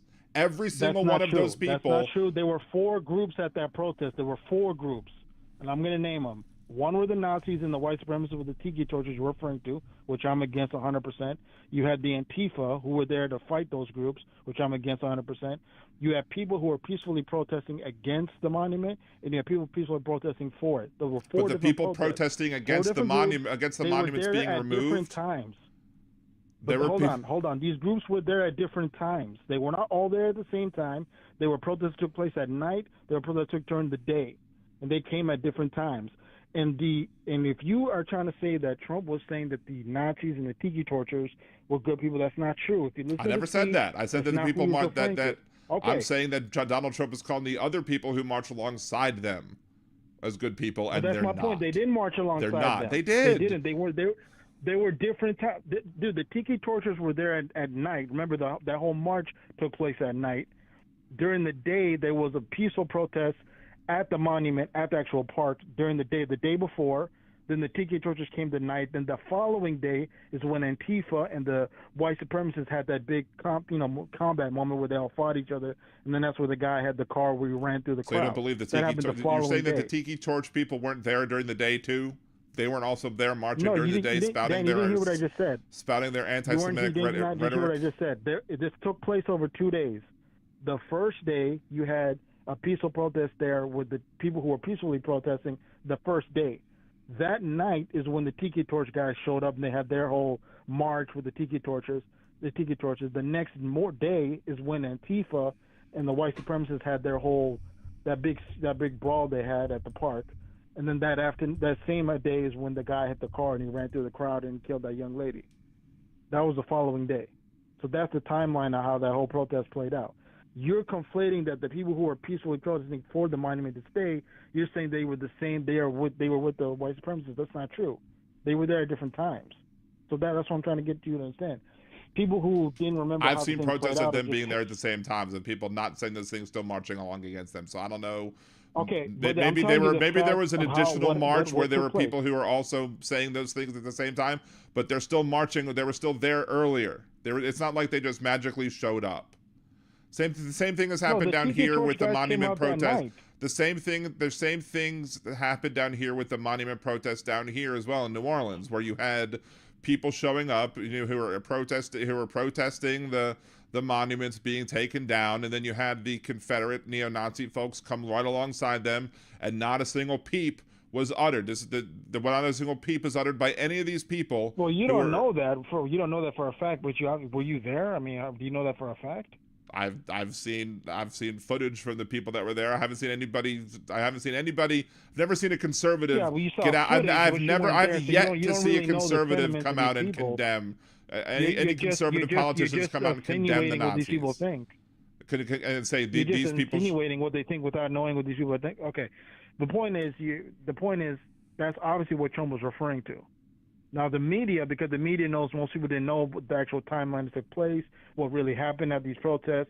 So all the people think is, oh, he's obviously referring to the guys with the tiki torches. And that's just not the fact, because in that same speech you're citing it from, he condemned them about 3 or 4 different times before and after that statement. Right, but all of the people that I've heard when he talks about the good people on both sides, have all made the point when I've heard them is that, not saying that he was talking about the neo-Nazis and the white supremacists, but they was talking about the people marching alongside them, and that's the point that I'm making. But we've gone completely off the point of the economy to this. Yeah, but let's talk about. I want to come back to immigration for a second. I want to come back to immigration for a quick second, real quick. Why is it the conservatives will make a big stink about everybody crossing the border, of California, Arizona, New Mexico, Texas, but not one peep is made about people who cross from Cuba into Florida? Well, obviously this is a numbers thing. There's a lot more people obviously coming in from Central and South America than there are people coming from Cuba. They have no problem though with the policy of the 1 foot on. So you cross that water, you get on 1 foot on one soil, and they're welcomed and they're embraced and everything. All because it's a political ideology, because they think that the people coming from Cuba are more likely to be conservative, and therefore they're welcoming to them. That's a separate argument as to what's going on now in this current election. So if anything, the one thing you should be upset about from a Democrat point of view is what Greg Abbott did. What Greg Abbott did in busing all these migrants to New York, Chicago, and different blue cities and blue states that had the whole sanctuary policy going on, has created a groundswell of anti-illegal immigrant sentiment amongst working class people that just did not exist before, especially amongst black and brown communities. And so what's happened is all the rules that were in place for the 16 and 20 election thrown out the window. It's not the same anymore. I've never in my lifetime, and I'm 36, I've never seen the Democrats have to actively campaign to get black people to vote for them in an election ever in my lifetime. Have you ever seen it? I have seen. I have saw Biden actively campaigning for black people to vote for him in the primaries. And it worked. No, but I'm talking about how they're doing it now in the way that they realize that it's needed. Whereas it's needed because 85 to 90% support. with the economy as it is, and with people being misunderstanding how things are working and how the Biden economy is actually better than what people perceive it to be, and how Biden has, done much better comparatively when it comes to policy compared to all of the industrial nations but you can't make that argument. I can't make the argument because it's the truth. Well, regardless of it, that's how people feel, and if that's why they need to care. If people feel Biden, things that are the wrong way, then that's it. So if people are misinformed, then it's the job of the people. If Biden wants them to be... It's not a matter of being misinformed or not. This is a matter of how the reality is. So for them, sometimes people say perception is reality. That's BS. Perception is many times. If a perception is flawed, in an election, it's 100% the truth because people vote on how they feel if the perception is flawed, then yes, Biden and his campaign and the people who support him are going to have to go out there and rectify the situation to show why their perception is flawed. Right, but again, you would not make that argument if Trump were president. You would be more than happy to blame him for the inflation, to blame him for how people feel. The Democrats would have been running with it like crazy. That's not necessarily true. I flat out said before, as I've said. I'm not saying you personally. I'm saying the Democrats as a whole and the media would have been more than happy to blame Trump for everything, and they would have. Let's be honest now. Come on, let's keep it real. So, I can only keep it real about what's going on with me and my podcast. I can control what everybody else does. So you want to talk to me about what I do? I got you, but I'm saying regardless of the facts, the point still stands that Democrats have never been faced with a situation like this in a long time, where they have significantly less black support, they're losing support amongst Latinos, working class support is going into the tank, and they're seeing a situation where nearly every battleground state they're underwater in. The only one right now, based on the recent polling, is Wisconsin, that I think they have a slight lead in. Every other battleground state, Trump's in the lead in. So if the election were today, it'd be game over. I mean, Trump's up. I saw RCP recently. Trump's up 3 in Pennsylvania. It's a wrap. If Trump wins Pennsylvania, this election's over. There's no way Biden's winning this thing. So I'm just wondering. And this is the thing I wanted to get to. Do you think that the Democrats should switch candidates before the Democrat convention? At this point, no. Simply because of the fact that it would just be something that the Republicans and Trump would jump on and be like, oh, the Democrats are so weak they can't even support their own candidate, blah, blah, blah, blah, blah. Nobody thought that Biden was going to beat Trump. You feel confident sticking with Biden then? Sure, absolutely. I mean, Biden destroyed him last time. Do you believe the election results were legitimate in 2020? Absolutely not. Of course not. Well, then, I don't know how else. I don't know. I mean, if you don't exist in reality, I'm not sure exactly what we can. I'm not sure what else we can do. All I gotta say is go look at some of the arrests that have been made in certain states recently regarding some of the conservatives who voted for Trump twice. The conservatives who voted for Trump twice. We're not talking about that. We're talking about what happened in Georgia, what happened in Wisconsin. What happened in Georgia? It'll come out in time. But what happened in Georgia? If you want me to come back next week, I can. Tell me what happened in Georgia, because I think we've already covered what happened in Georgia. You're talking about the images, the ballot images. That's part of it. That's part of it. The ballot images are only required to be held for 2 years, and it's past 2 years. So just because they deleted the images, but they were we're talking about at the trial. At the trial, they were requested to bring it. They said they would. And then when it came to their moment to actually have it, they said, oh, I'm sorry, we don't have it anymore. So this is an issue of it was supposed to be presented in court, but they obviously at the last second said, oh, I'm sorry, we weren't able to get it, when they told the judge beforehand they would have it. So that's a whole separate issue if you want to get into it. But the point still stands here. If they stick with Biden, which apparently you think is a good idea, do you think the polling is accurate, by the way, or you think the polling is not? I think that polling has been flawed a lot recently. I don't know if the polling is the only poll that's actually really going to matter is the one in November. But what I can tell you is this: is that there's been many times in the past where an incumbent president has polled poorly 6 months out before an election, or even shorter before an election, and then once the conventions roll around, the polls swap because now the incumbent president is spending more time focusing on the election itself. Obama, I believe, was down a bunch to Romney in 2012 for a good bit, and everyone thought that Obama was but toast. his approval rating wasn't this low. That's the difference. There hasn't been a president with an approval rating as low as Biden who's gotten reelected. And there also hasn't been a former president that's been under indictment with 93 felony charges either. So we've had a lot of firsts in this election. The problem with that is is the way the public has perceived that is less okay. So you obviously been following the polling. You know that once he got indicted, his polling obviously went up, because the perception of that is a lot of this is just political. It's not actual real prosecution, and the timing kind of reveals it. Because if these were real charges, first of all, let's go back to this whole thing in 2018 with the whole Russian thing. Whatever happened to collusion? Did everyone just forget that? Didn't we spend 2 years in that, like a nearly $40 million investigation? And how come he's not being charged with that? What happened to that case? There are a lot of things that I can question as to why he's not being charged. There are certain things in the documents case. I don't know. I don't think maybe it was a bunch of BS. Well, why wasn't Hillary charged with her 30,000 emails? Maybe that was BS too. Maybe they didn't think. Remember the argument at the time when people said, "Well, we can't charge him because he's the president." Now you clearly have the opportunity, and they're bringing up stuff from 10, 20, 30 years ago at this point. So there's obviously not an issue of time.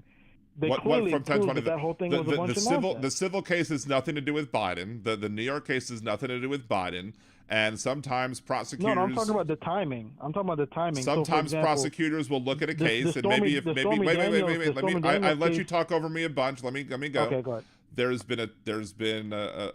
been many circumstances where where you might think that somebody is guilty about a whole bunch of stuff, but you don't necessarily bring the charges because you don't necessarily think that a jury will convict, or you don't think it's necessarily worth the time. It's probably why, despite the fact that Donald Trump said that, hey, we should lock Hillary Clinton up all during the 2016 election, and then for the next 4 years, he never brought his Department of Justice never brought charges against Hillary Clinton for mishandling 30,000 emails. Why? Because it was probably not worth the effort to go after a misdemeanor, which is what the crime would have been at the time. Then Donald Trump goes ahead and gets a bill passed, signed into law, that makes it a felony for 5 years.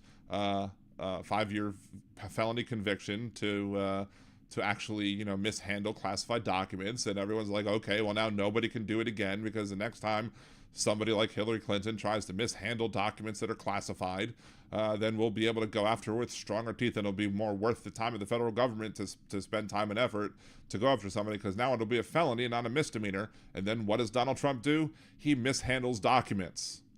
And then they tried to give him the opportunity to give all the documents back, and just like they gave Biden the opportunity to give all the documents back, just like they gave Pence the opportunity to give all the documents back. Did Biden bring all the documents back? Yes. As far as we know, Biden returned all the documents that he had. He didn't. No, he didn't bring everything back. Remember, they went back in his garage and they found them? Yeah, he didn't bring everything back. So, but the case with Robert Hur, notice, this is how I love how politics play. Biden got off the same way Hillary got off. Because remember what James Comey, when he had that press conference in the summer of 2016, in regards to Hillary's case, where he said, well, she clearly violated the Espionage Act, and he laid out that she did, in fact, violate certain laws, but because we can't establish intent, we don't feel like it's necessary to prosecute her. That's how she got off. Okay. In the case of Biden, Robert Hur's report made it clear that he did, in fact, have classified documents that he wasn't supposed to have, but because he felt like if taken to court, he'd make the argument that he's basically an old man with a bad memory, and he simply forgot all this stuff happened. He decided not to pursue charges. No, they said that he would be sympathetic to jurors because of his age. Exactly, that he forgot. And remember, that's what Robert Hur mentioned, how when it came to the death of his son, that he forgot. Exactly my point. But there's also a lack of intent. That's usually required for a lot of crime, right? That's my point. There's a different standard that's applied to Democrats when they do the exact same thing than it is to Republicans. Did they charge Pence? Did they charge Mike Pence? Of course they're not going to charge Pence. They're not going to charge. Pence is on their side. Pence is a Republican. Pence is a horrible Republican. Pence is not a good guy in my eyes. It's not about you being this is not about being a Republican. This is about being pro-Trump. Their target is obviously Trump. If you're a Republican that's against Trump, they're with you. You're okay. That's why Nikki Haley was your guy's favorite candidate up until about 5 minutes ago when she said she'd vote for Trump. So it's not a matter of you having an RDD next to your name. It's a matter of if you support Trump or you're against them, because he's obviously the threat to what they're looking for politically here. So okay, when but it can we comes to show? Trump, But you made the argument though. You made the argument that we can't show intent for Biden. We can't show intent. The reason that was given that's how they was got we can't off. show intent for Biden. We can't show intent for Hillary. But we can clearly show intent with Trump. We can Of clearly. course you can, because that was going to be the case no matter what. Even if Trump had the Donald same Trump legitimate reasons, he was going to get charged no matter what. Had Donald Trump returned every single document, had Donald Trump returned every single document that he had on his, I know it. And they would have still charged him after returning every single document, I would have been critical. Of course they would have, 100%. I don't believe that for a second. If the number of charges they brought, think about it. Go through everything he's actually being charged with in court right now. For example, the Stormy Daniels case with in New York. Well, that's a state thing, not a federal thing. That's a real case. I mean, I'm just asking. Do you think that's a legitimate case here to bring against a former president? Hush money payments to a porn star, really? Well, the state being made. My point is, as a Democrat, why does it matter that he's a former president? Wait. Why does it matter that he's a former president? It shouldn't matter that he's a former president. He shouldn't get treated any differently than anybody else, right? No, because people, let's not forget what happened the last 6-7 years. Okay, last 6-7 years, both the media and Democrats were going on and on about Trump violated the Emoluments Clause. He was a traitor. He colluded with the Russian government. I mean, you go down the list of all these crazy, serious charges that they came against him. They accused him of, and they said, "Oh, we're going to get him now. We're going to get him on this." And now, when they finally came to the moment for them to actually go after this guy and try to put him in jail, look what they're charging him with. I mean, this is ridiculous. The state of New York is charging him with one thing because we're talking about hush money payments. But what are the hush money? What's the basis of the hush money payment trial? It's not just because it's a hush money payment. And it wasn't in an elections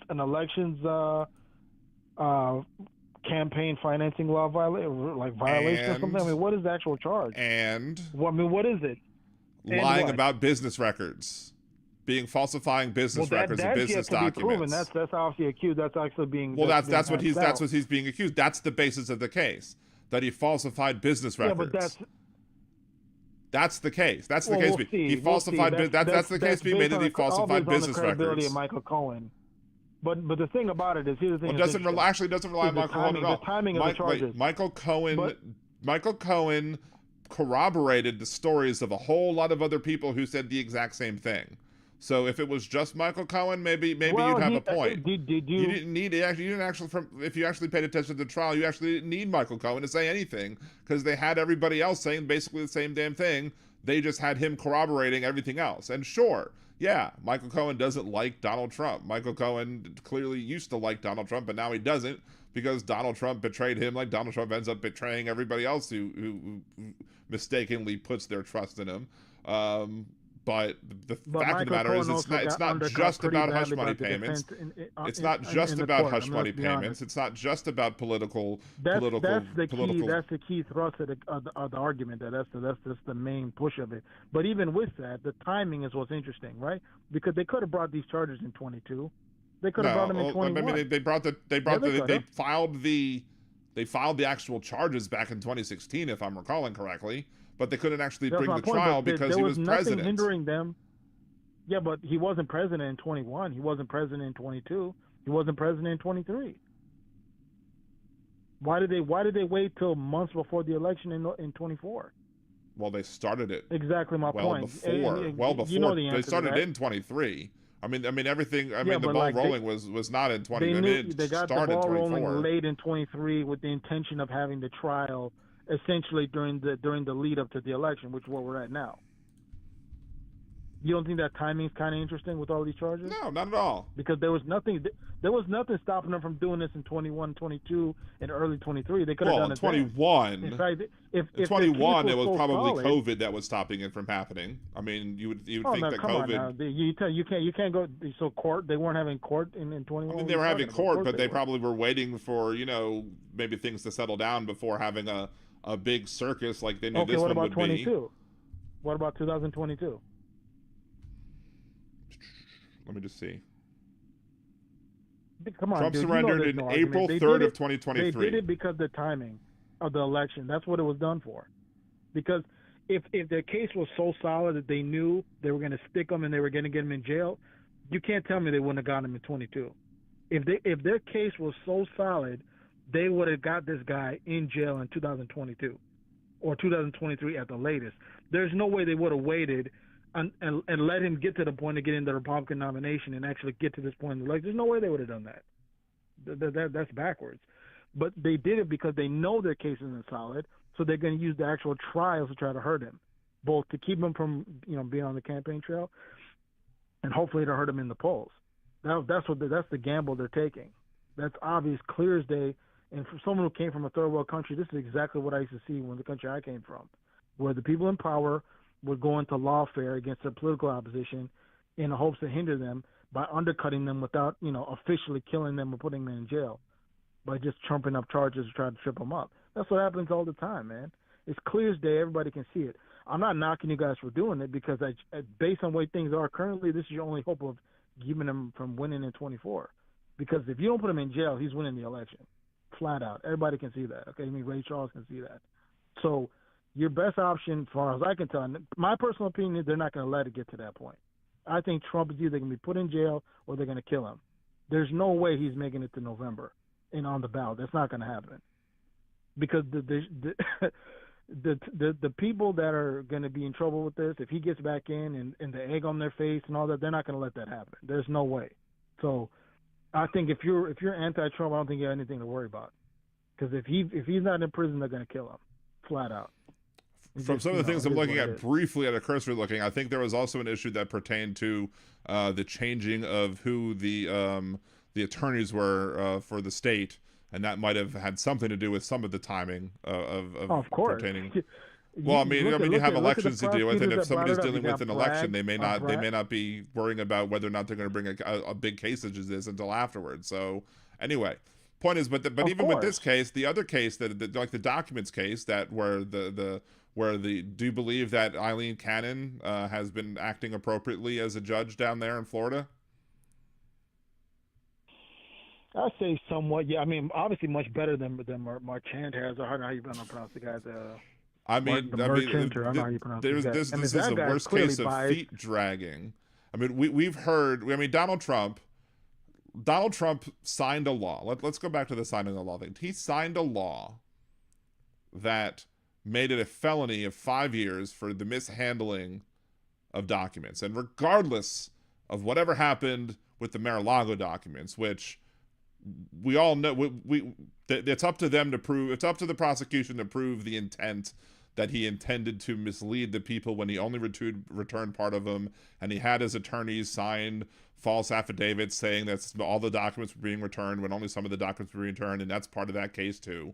But we all heard the audio from Bedminster when he, the former president of the United States, who is no longer president, showed classified documents about attack plans to people who didn't have clearance to see classified documents. On the recording, he specifically said that he could have declassified the information, but he didn't declassify the information, yet he still showed them many, many pages of classified information. So isn't that mishandling information? Isn't that willfully and purposefully showing people information that they shouldn't be seeing? And shouldn't he be put up on charges simply for doing that, especially because he signed a law specifically stating that what he did was illegal? And isn't that freaking dumb of him to sign a law saying that it's a felony? Of him, but that's not the reason they're charging him. I mean, let's be honest.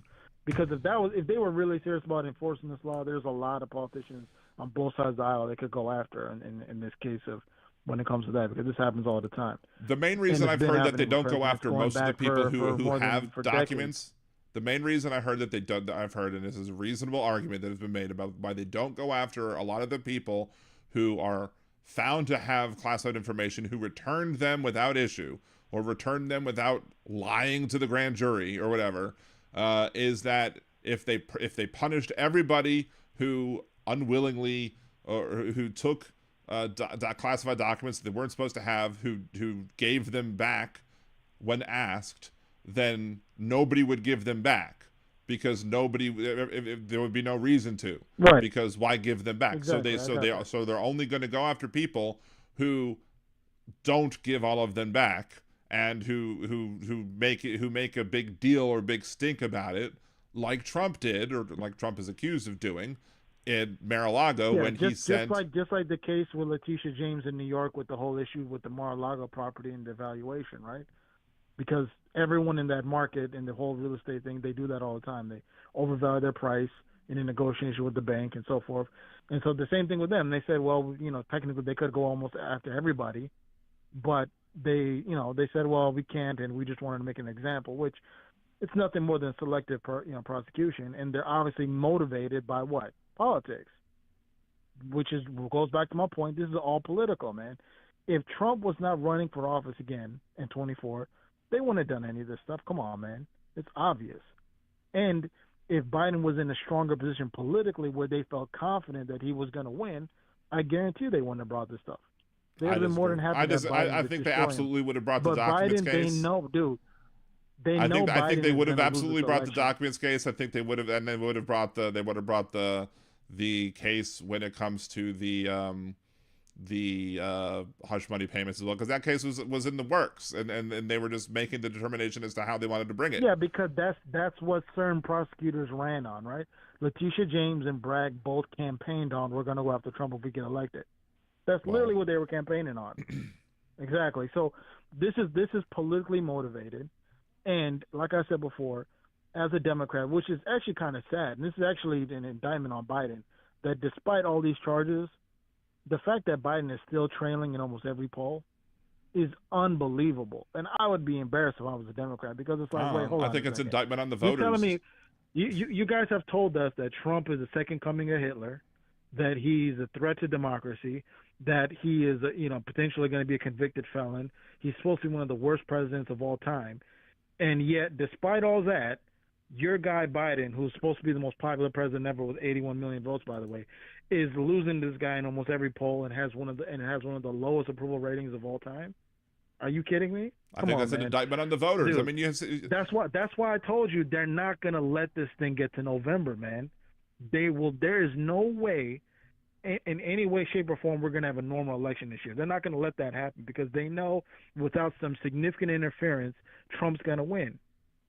And so it's either going to be, they're either going to put him in jail, they're going to kill him, or there's going to be some other major event that's going to somehow cause them to be able to engage in election fraud. Because under a normal election, there's no way they're winning. There's no way, man. You cannot have black support be this low for a Democratic candidate and win. It's unheard of. I mean, when's the last time a Democrat won getting, only 60% of the black vote? When has that ever happened? How far back do we got to go to, like? I don't believe that's going to be the. I think you'll find, and you can call me back and tell me I told you so in November if it happens. But I don't believe those numbers are going to be found to be legitimate once the election plays out. Do you think we're going to have an election, a normal election this year? Sure, absolutely. I have no reason to believe that we're not. Meaning Trump versus Biden, without Trump either being put in jail, well, I mean, if or something major happening. I think there might be. I think we may face a constitutional crisis if Trump is put into a state prison and then is still elected president. But I think the people who are all voting for, who are all die hard in the wool Trump voters are going to still vote for Trump. They're going to vote for Trump doubly hard if Trump is in prison. I guarantee you, if Trump's in jail and he's going to still win. I'll be honest. I'm not going to let him be president, but he would win straight up. I'm telling you right now, like. And here's the thing. This is the thing that I find shocking for Democrats is, like, the disconnect you guys have with working class people is what blows me away. It's because you guys used to be the working class party, and you've clearly become the party of the elites that live in the East and West Coast, New York, L.A., D.C. Like, that's who you guys appeal to, the college educated, the upper middle class. So when Donald Trump screwed over the unions when he started off as president, that was him. This is not about Donald Trump. Forget about Donald Trump. Donald Trump understood how to connect with the working classes on a cultural basis, meaning the Democrats forgot that it's not just about policy. You have to connect culturally to people. So when you embrace policies and positions and are opposed to the cultural sort of makeup of the working class, you're going to alienate yourself. So when you embrace the LGBT agenda the way they have and want to now push it in the schools, you're going to alienate a large portion of the working class. Pushing it in the When schools. you're Nobody's anti-Christian pushing and anti-religious, LGBTQ anything which the in the Democrats are, schools. Not wanting gay happening. people to be pushed into the closet is not pushing an agenda. No, Not we're wanting talking people to about be able to putting take people away. in the closet. We're talking about actively teaching children to question their gender and want them to Nobody be is able to being change their taught to gender question without their their gender. parents' That's just knowledge. ridiculous. And telling, no, they're doing that. You can look it up. Washington, California, they have policies in place now where the child can take a different name without the parents notifying the schools. That's and not they're putting telling. policies That's in place not for telling the insurance child that they companies- should actively question their Insurance gender. companies. Hold on, let me make this point. They're putting policies in place now will allow for insurance companies to pay for sex change operations without notifying the parents. The schools can then get them onto hormone blockers without notifying the parents. This is happening in places where they have dark blue or heavy Democrat control, like Washington that are being and California. done. No, they're I'm doing sorry. that. I have to That cut is you off. doing There's that. You can fact check me right now. no sex change surgeries Fact that are check me being right done. now. Look it up right now. Nobody's getting bottom surgeries. Look it up right now. It's Insurance I've looked it up. companies in California. I've dealt with like Twitter accounts that have tried to promote this bullshit, and it's bullshit. These people, nobody is trying to do like bottom surgery. First and foremost, nobody's trying to remove anybody's penis. Hold on. First of all, let's start with the first part. Are you denying that they're not pushing transgenderism ideology in schools? Are you telling me that's not happening? Transgenderism ideology is just a bullshit buzzword to try and put fear of trans folks. It is. They're because actively teaching gender fluidity what does to that children. mean? What does that mean? It means I'll give you what it means. It means they're having children as young as kindergarten start to question what gender they really are. What does it really mean to be a boy? What does it really mean to be a girl? They have all type of ways to subtly put it into the minds of young children who are impressionable that maybe you were really born in the wrong body. Dude, I'm a parent with 4 young children. You can't tell me my family's heavily involved in this. We've dealt with this with different school boards and school districts. This is really happening all across the country. I'm a parent of 2 young children, and I'm saying it's BS. No, because you support the LGBT agenda. You have no problem, right? I support LGBTQ people and rights. I don't support throwing them into the closet. I don't support. I'm not talking about putting people in the closet. Would you be okay with your school that your child goes to actively teaching your child that he or she might actually be the opposite gender and they might have been born in the wrong body? Are you okay with that? Repeat that one again. Are you okay with your child going to whatever school they go to and the teachers and the curriculum actively teaching and encouraging your child to question what gender they really are? Maybe they were born in the wrong body, and maybe even have certain days where they get to pretend to be the other gender. Are you okay with that? Is that really what's going on, or are they actually saying, that people should be... I'm asking you, are you okay if I'm unaware of anything like that ever happening. Are you okay with it? That to me, that just seems like happening. I'm just simply asking you. Regardless if nothing, would you be okay with it? I think it's a BS argument made to put fear into the eyes of people to make people scared of trans folks. I just simply asked, would you be okay with them doing that? Yes or no? Then nobody's going to do it. It's nobody's going to do it. That's the thing. Why? How come you can't answer the question? Because I'm not going to answer a question because nobody's going to do it. It's not going to happen. Because you know what you don't want to answer because you know what your answer is. You would say no with an exclamation point. And if they were doing that, you'd be. But they're not going to do it. That's the thing. You're asking the question to try and villainize LGBTQA folks. You're answering the question to try and wait. Humor me for a second. If they were, would you be against it? But they're not going to. That's the thing. You're asking. You're posing. This is the Alex Jones. This is the Alex Jones. I'm just asking. No. Wait. I'm going to mute you a second because I really need to make this point without. I'm muting you for a second because I need to make this point without being interrupted. This is the Alex Jones. I'm just asking questions. Bullshit.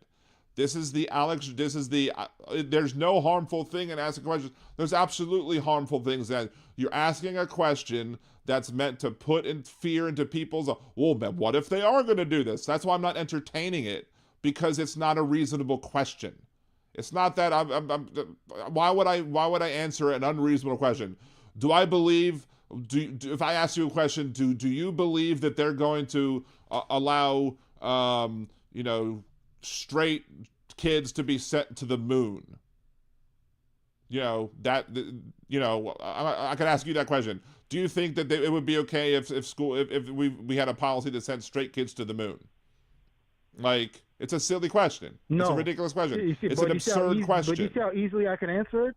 The problem with you is because I know what your answer is, and you don't want to say it because you might alienate some of your audience because you know they wouldn't be happy with the answer you would give.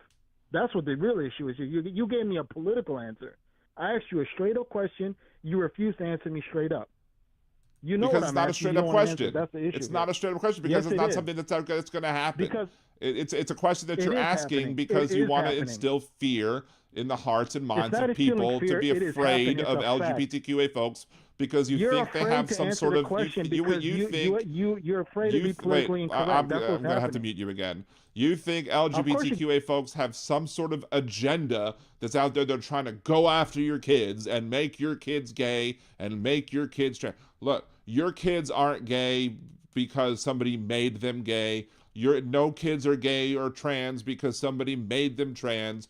No kids are going to do anything because any school happened to talk about something. Now, what you might interpret as being, telling them that it's okay, that they should question, maybe a school might say it's okay for somebody to question who they are and what they are. And so that's the thing. Conservatives will take a comment about it's okay to question who you are and take that as being okay. It's them telling them that they should. Saying things that are okay and should are two different things, but yet conservatism will often do it. It's the same thing with birth control and sex ed and condoms and whatever. If you tell conservatives, conservatives will tell us we can't learn anything about that in school because if you tell a kid how to use a condom or what a condom is or what birth control is or how to protect themselves against STIs or against pregnancy with anything other than abstinence, then you're basically telling them that it's okay to do it. And that's what conservatives do. And that's why I'm not answering the bullshit question. And so Kelly in the chat says, "Sir, did you beat your wife last night? Or when did you stop beating your wife?" That's one of those types of questions. When did you stop beating your wife? Well, I never stopped beating my wife. So you admitted you're beating your wife. That's the problem with those types of questions. And look, this has gone well beyond the amount of time that I've intended to be on.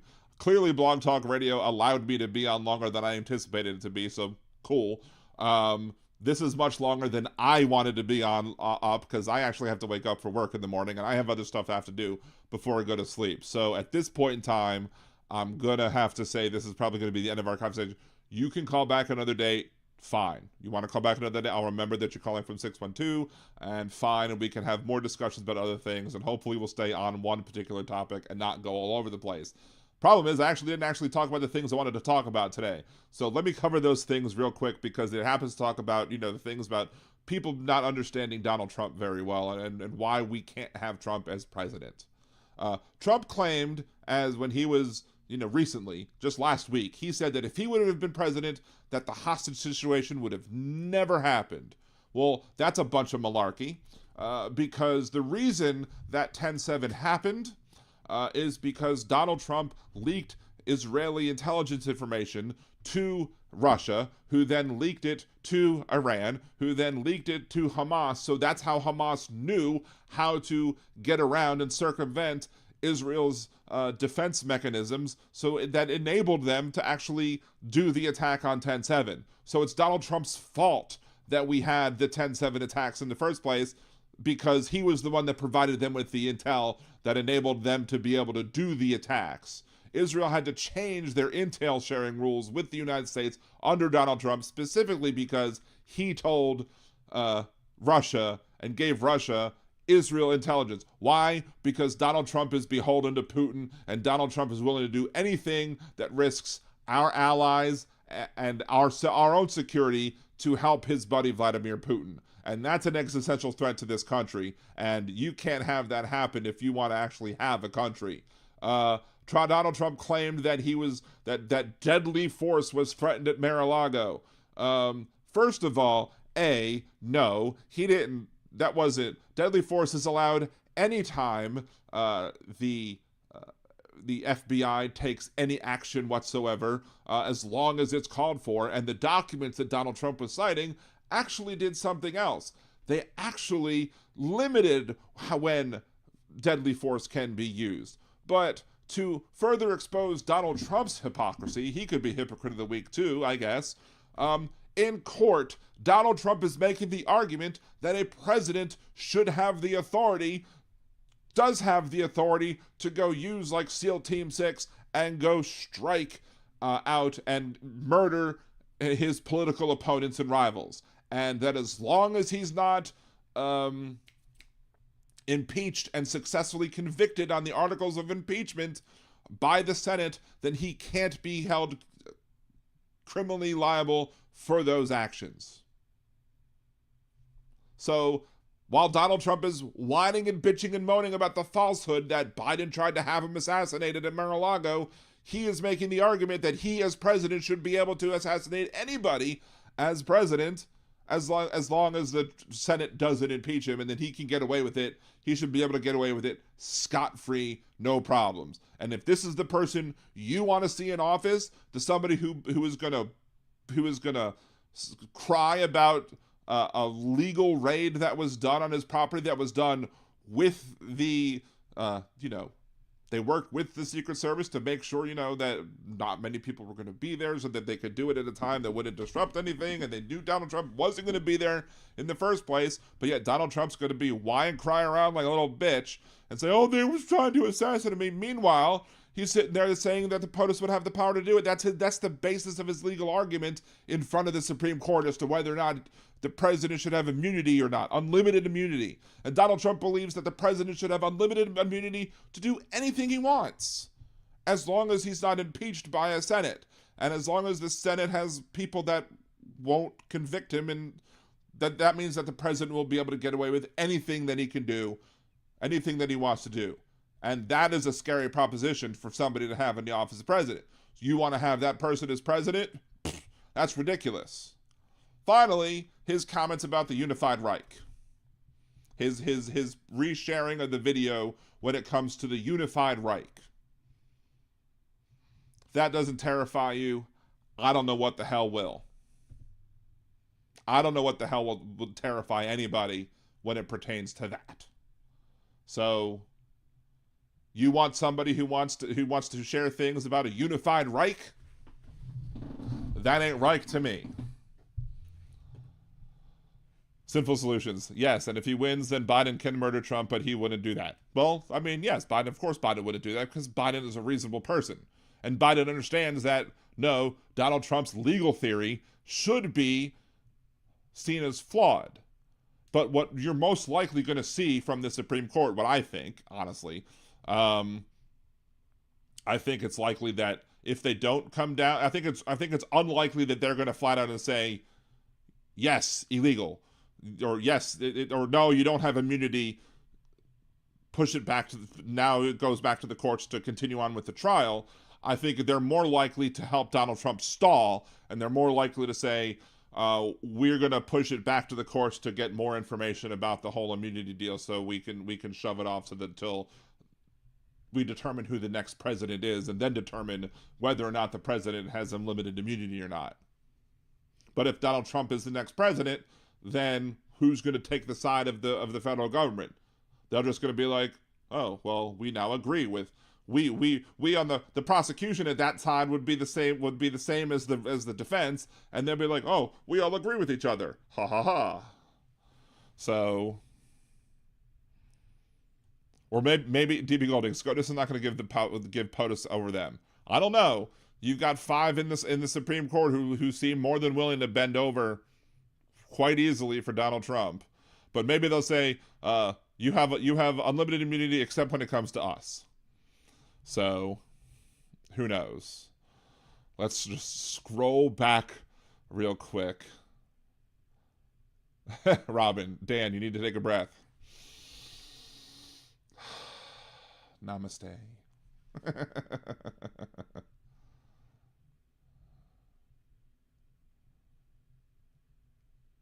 Oh, Miss Dave saying goodbye. Does Dan secretly hate gay people? News at 11.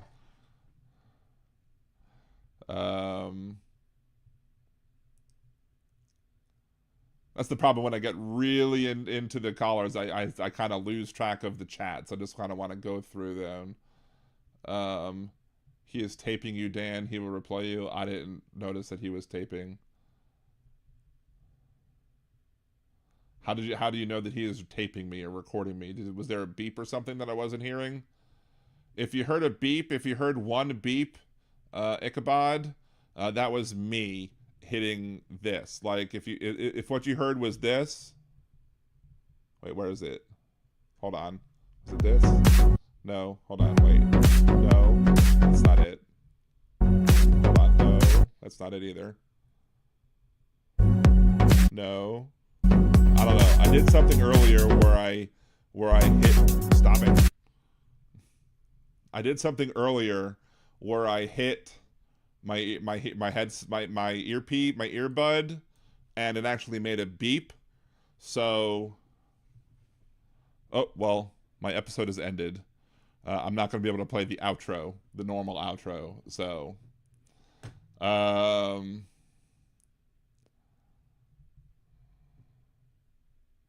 Dean Baker, Dan is standing his ground, and I'm proud of him. Thank you, Dean. Tamara, what has this got to do with Hillary's furry litterbox emails? I don't know. That's funny. Let's see. Let's just scroll through on. I had bottom surgery. Plastic surgery made my ass crack from vertical to horizontal. It makes a funny sound when I slide down the stairs. Thank you for that visual, Jeff.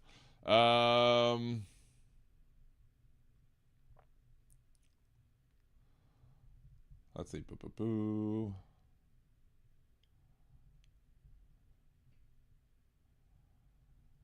Let's see. Schools don't advise students. We accept everyone. Exactly.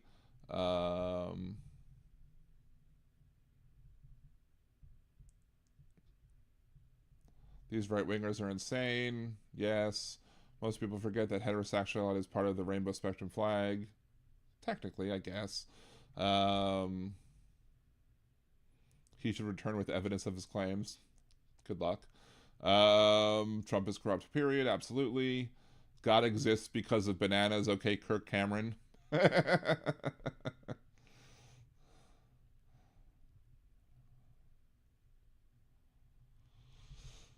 GOP, guardians of Putin. Yes.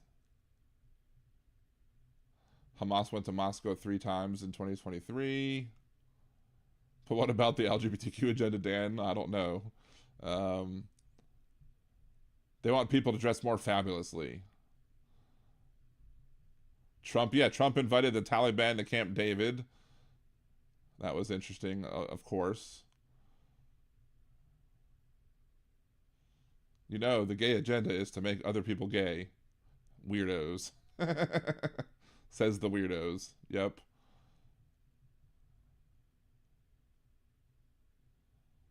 Trump the big bad crook, you'll never take me alive, comrade. See, yeah. Some Dean. Hilarious. You mean that's not ketchup on the table? Haha. Trump had 4 years to fix this fear-mongering crap. Now he's not even in power. Why would they believe he can do it now? Exactly. The gays don't like Trump because he's too Moscow and masculine. Yeah.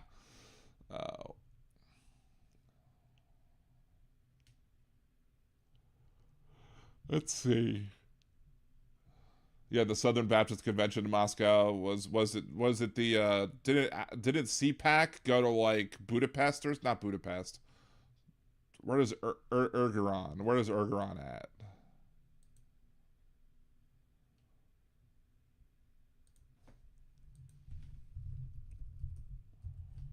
Hungary. Yes, CPAC was at Hungary. That's right. Brain fart. It's too late. Don't have to apologize for your potty mouth, Mish. We love you and your potty mouth. Thank you, DB Golding, for the great debate. Appreciate it. If he calls back, see how he tries to defend Project 2025. Oh, Erdogan is Turkey, Orban is the key speaker. Okay. See, I told you, it's far too late. It's after midnight. Let it all hang out. But I guess here's the thing: is like, the whole argument though that the Democrats, and we're off Blog Talk Radio now, so nobody can hear me there. So it's done. The problem with the whole thing with Democrats and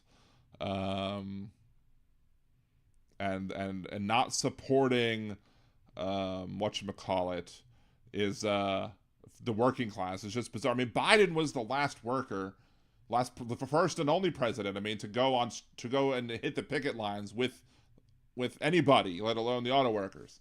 Biden has shown his support for unions. Like, when Biden, when the rail workers were having their strike, and Biden was like, well, we need to get this country up and running, and everybody had basically given up on Biden being supportive of labor, because he kind of went along with the whole thing of getting the trains back up and running, to get the cargo, to get freight going. Biden worked behind the scenes to make sure that the freight workers could get their sick leave. Like, Trump wouldn't have done that. Trump wouldn't have given a crap about them. But Biden stood up for the working class. So the idea, even if you want to believe that the Democratic Party has left the working class, which is a bunch of bunk, Joe Biden himself has stood up for the working class time and time and time again. So even if you want to reject the Democratic Party as a whole, you cannot with a straight face, nobody with a straight face can say that Joe Biden or that Donald Trump is better for the working man than Joe Biden. You cannot with a straight face say that Joe Biden is not the best candidate in this race for the working class Americans. If you really believe that, then I got a bridge in Brooklyn to sell you to. It's bizarre. Anyway, so it is far beyond time for me to get going. I have clearly made up for the time that I missed last week for my birthday. So I can't... can I play the show end? Do I have the audio for the show end? Is it worth looking for? Let's see. Because I can go to show start. Audio. Do I have show end as well? I don't know if I have show end. Show start. That's just show start. Bits, soundboard, bumper, commercial blocks, commercials, full shows. We're not going to worry about it too much. No. Let's just see.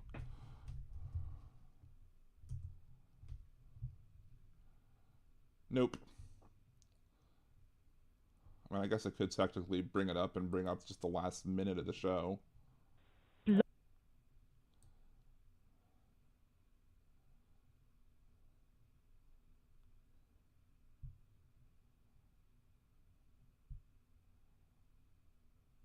This will be 35 seconds. Then the first hit you should get is the Guild of Kadwa. No, that's me talking still, so you just don't hear it all. Anyway, we'll just go ahead and do the regular funny music or whatever or the other music that I leave on the exits, and we'll just end that way. So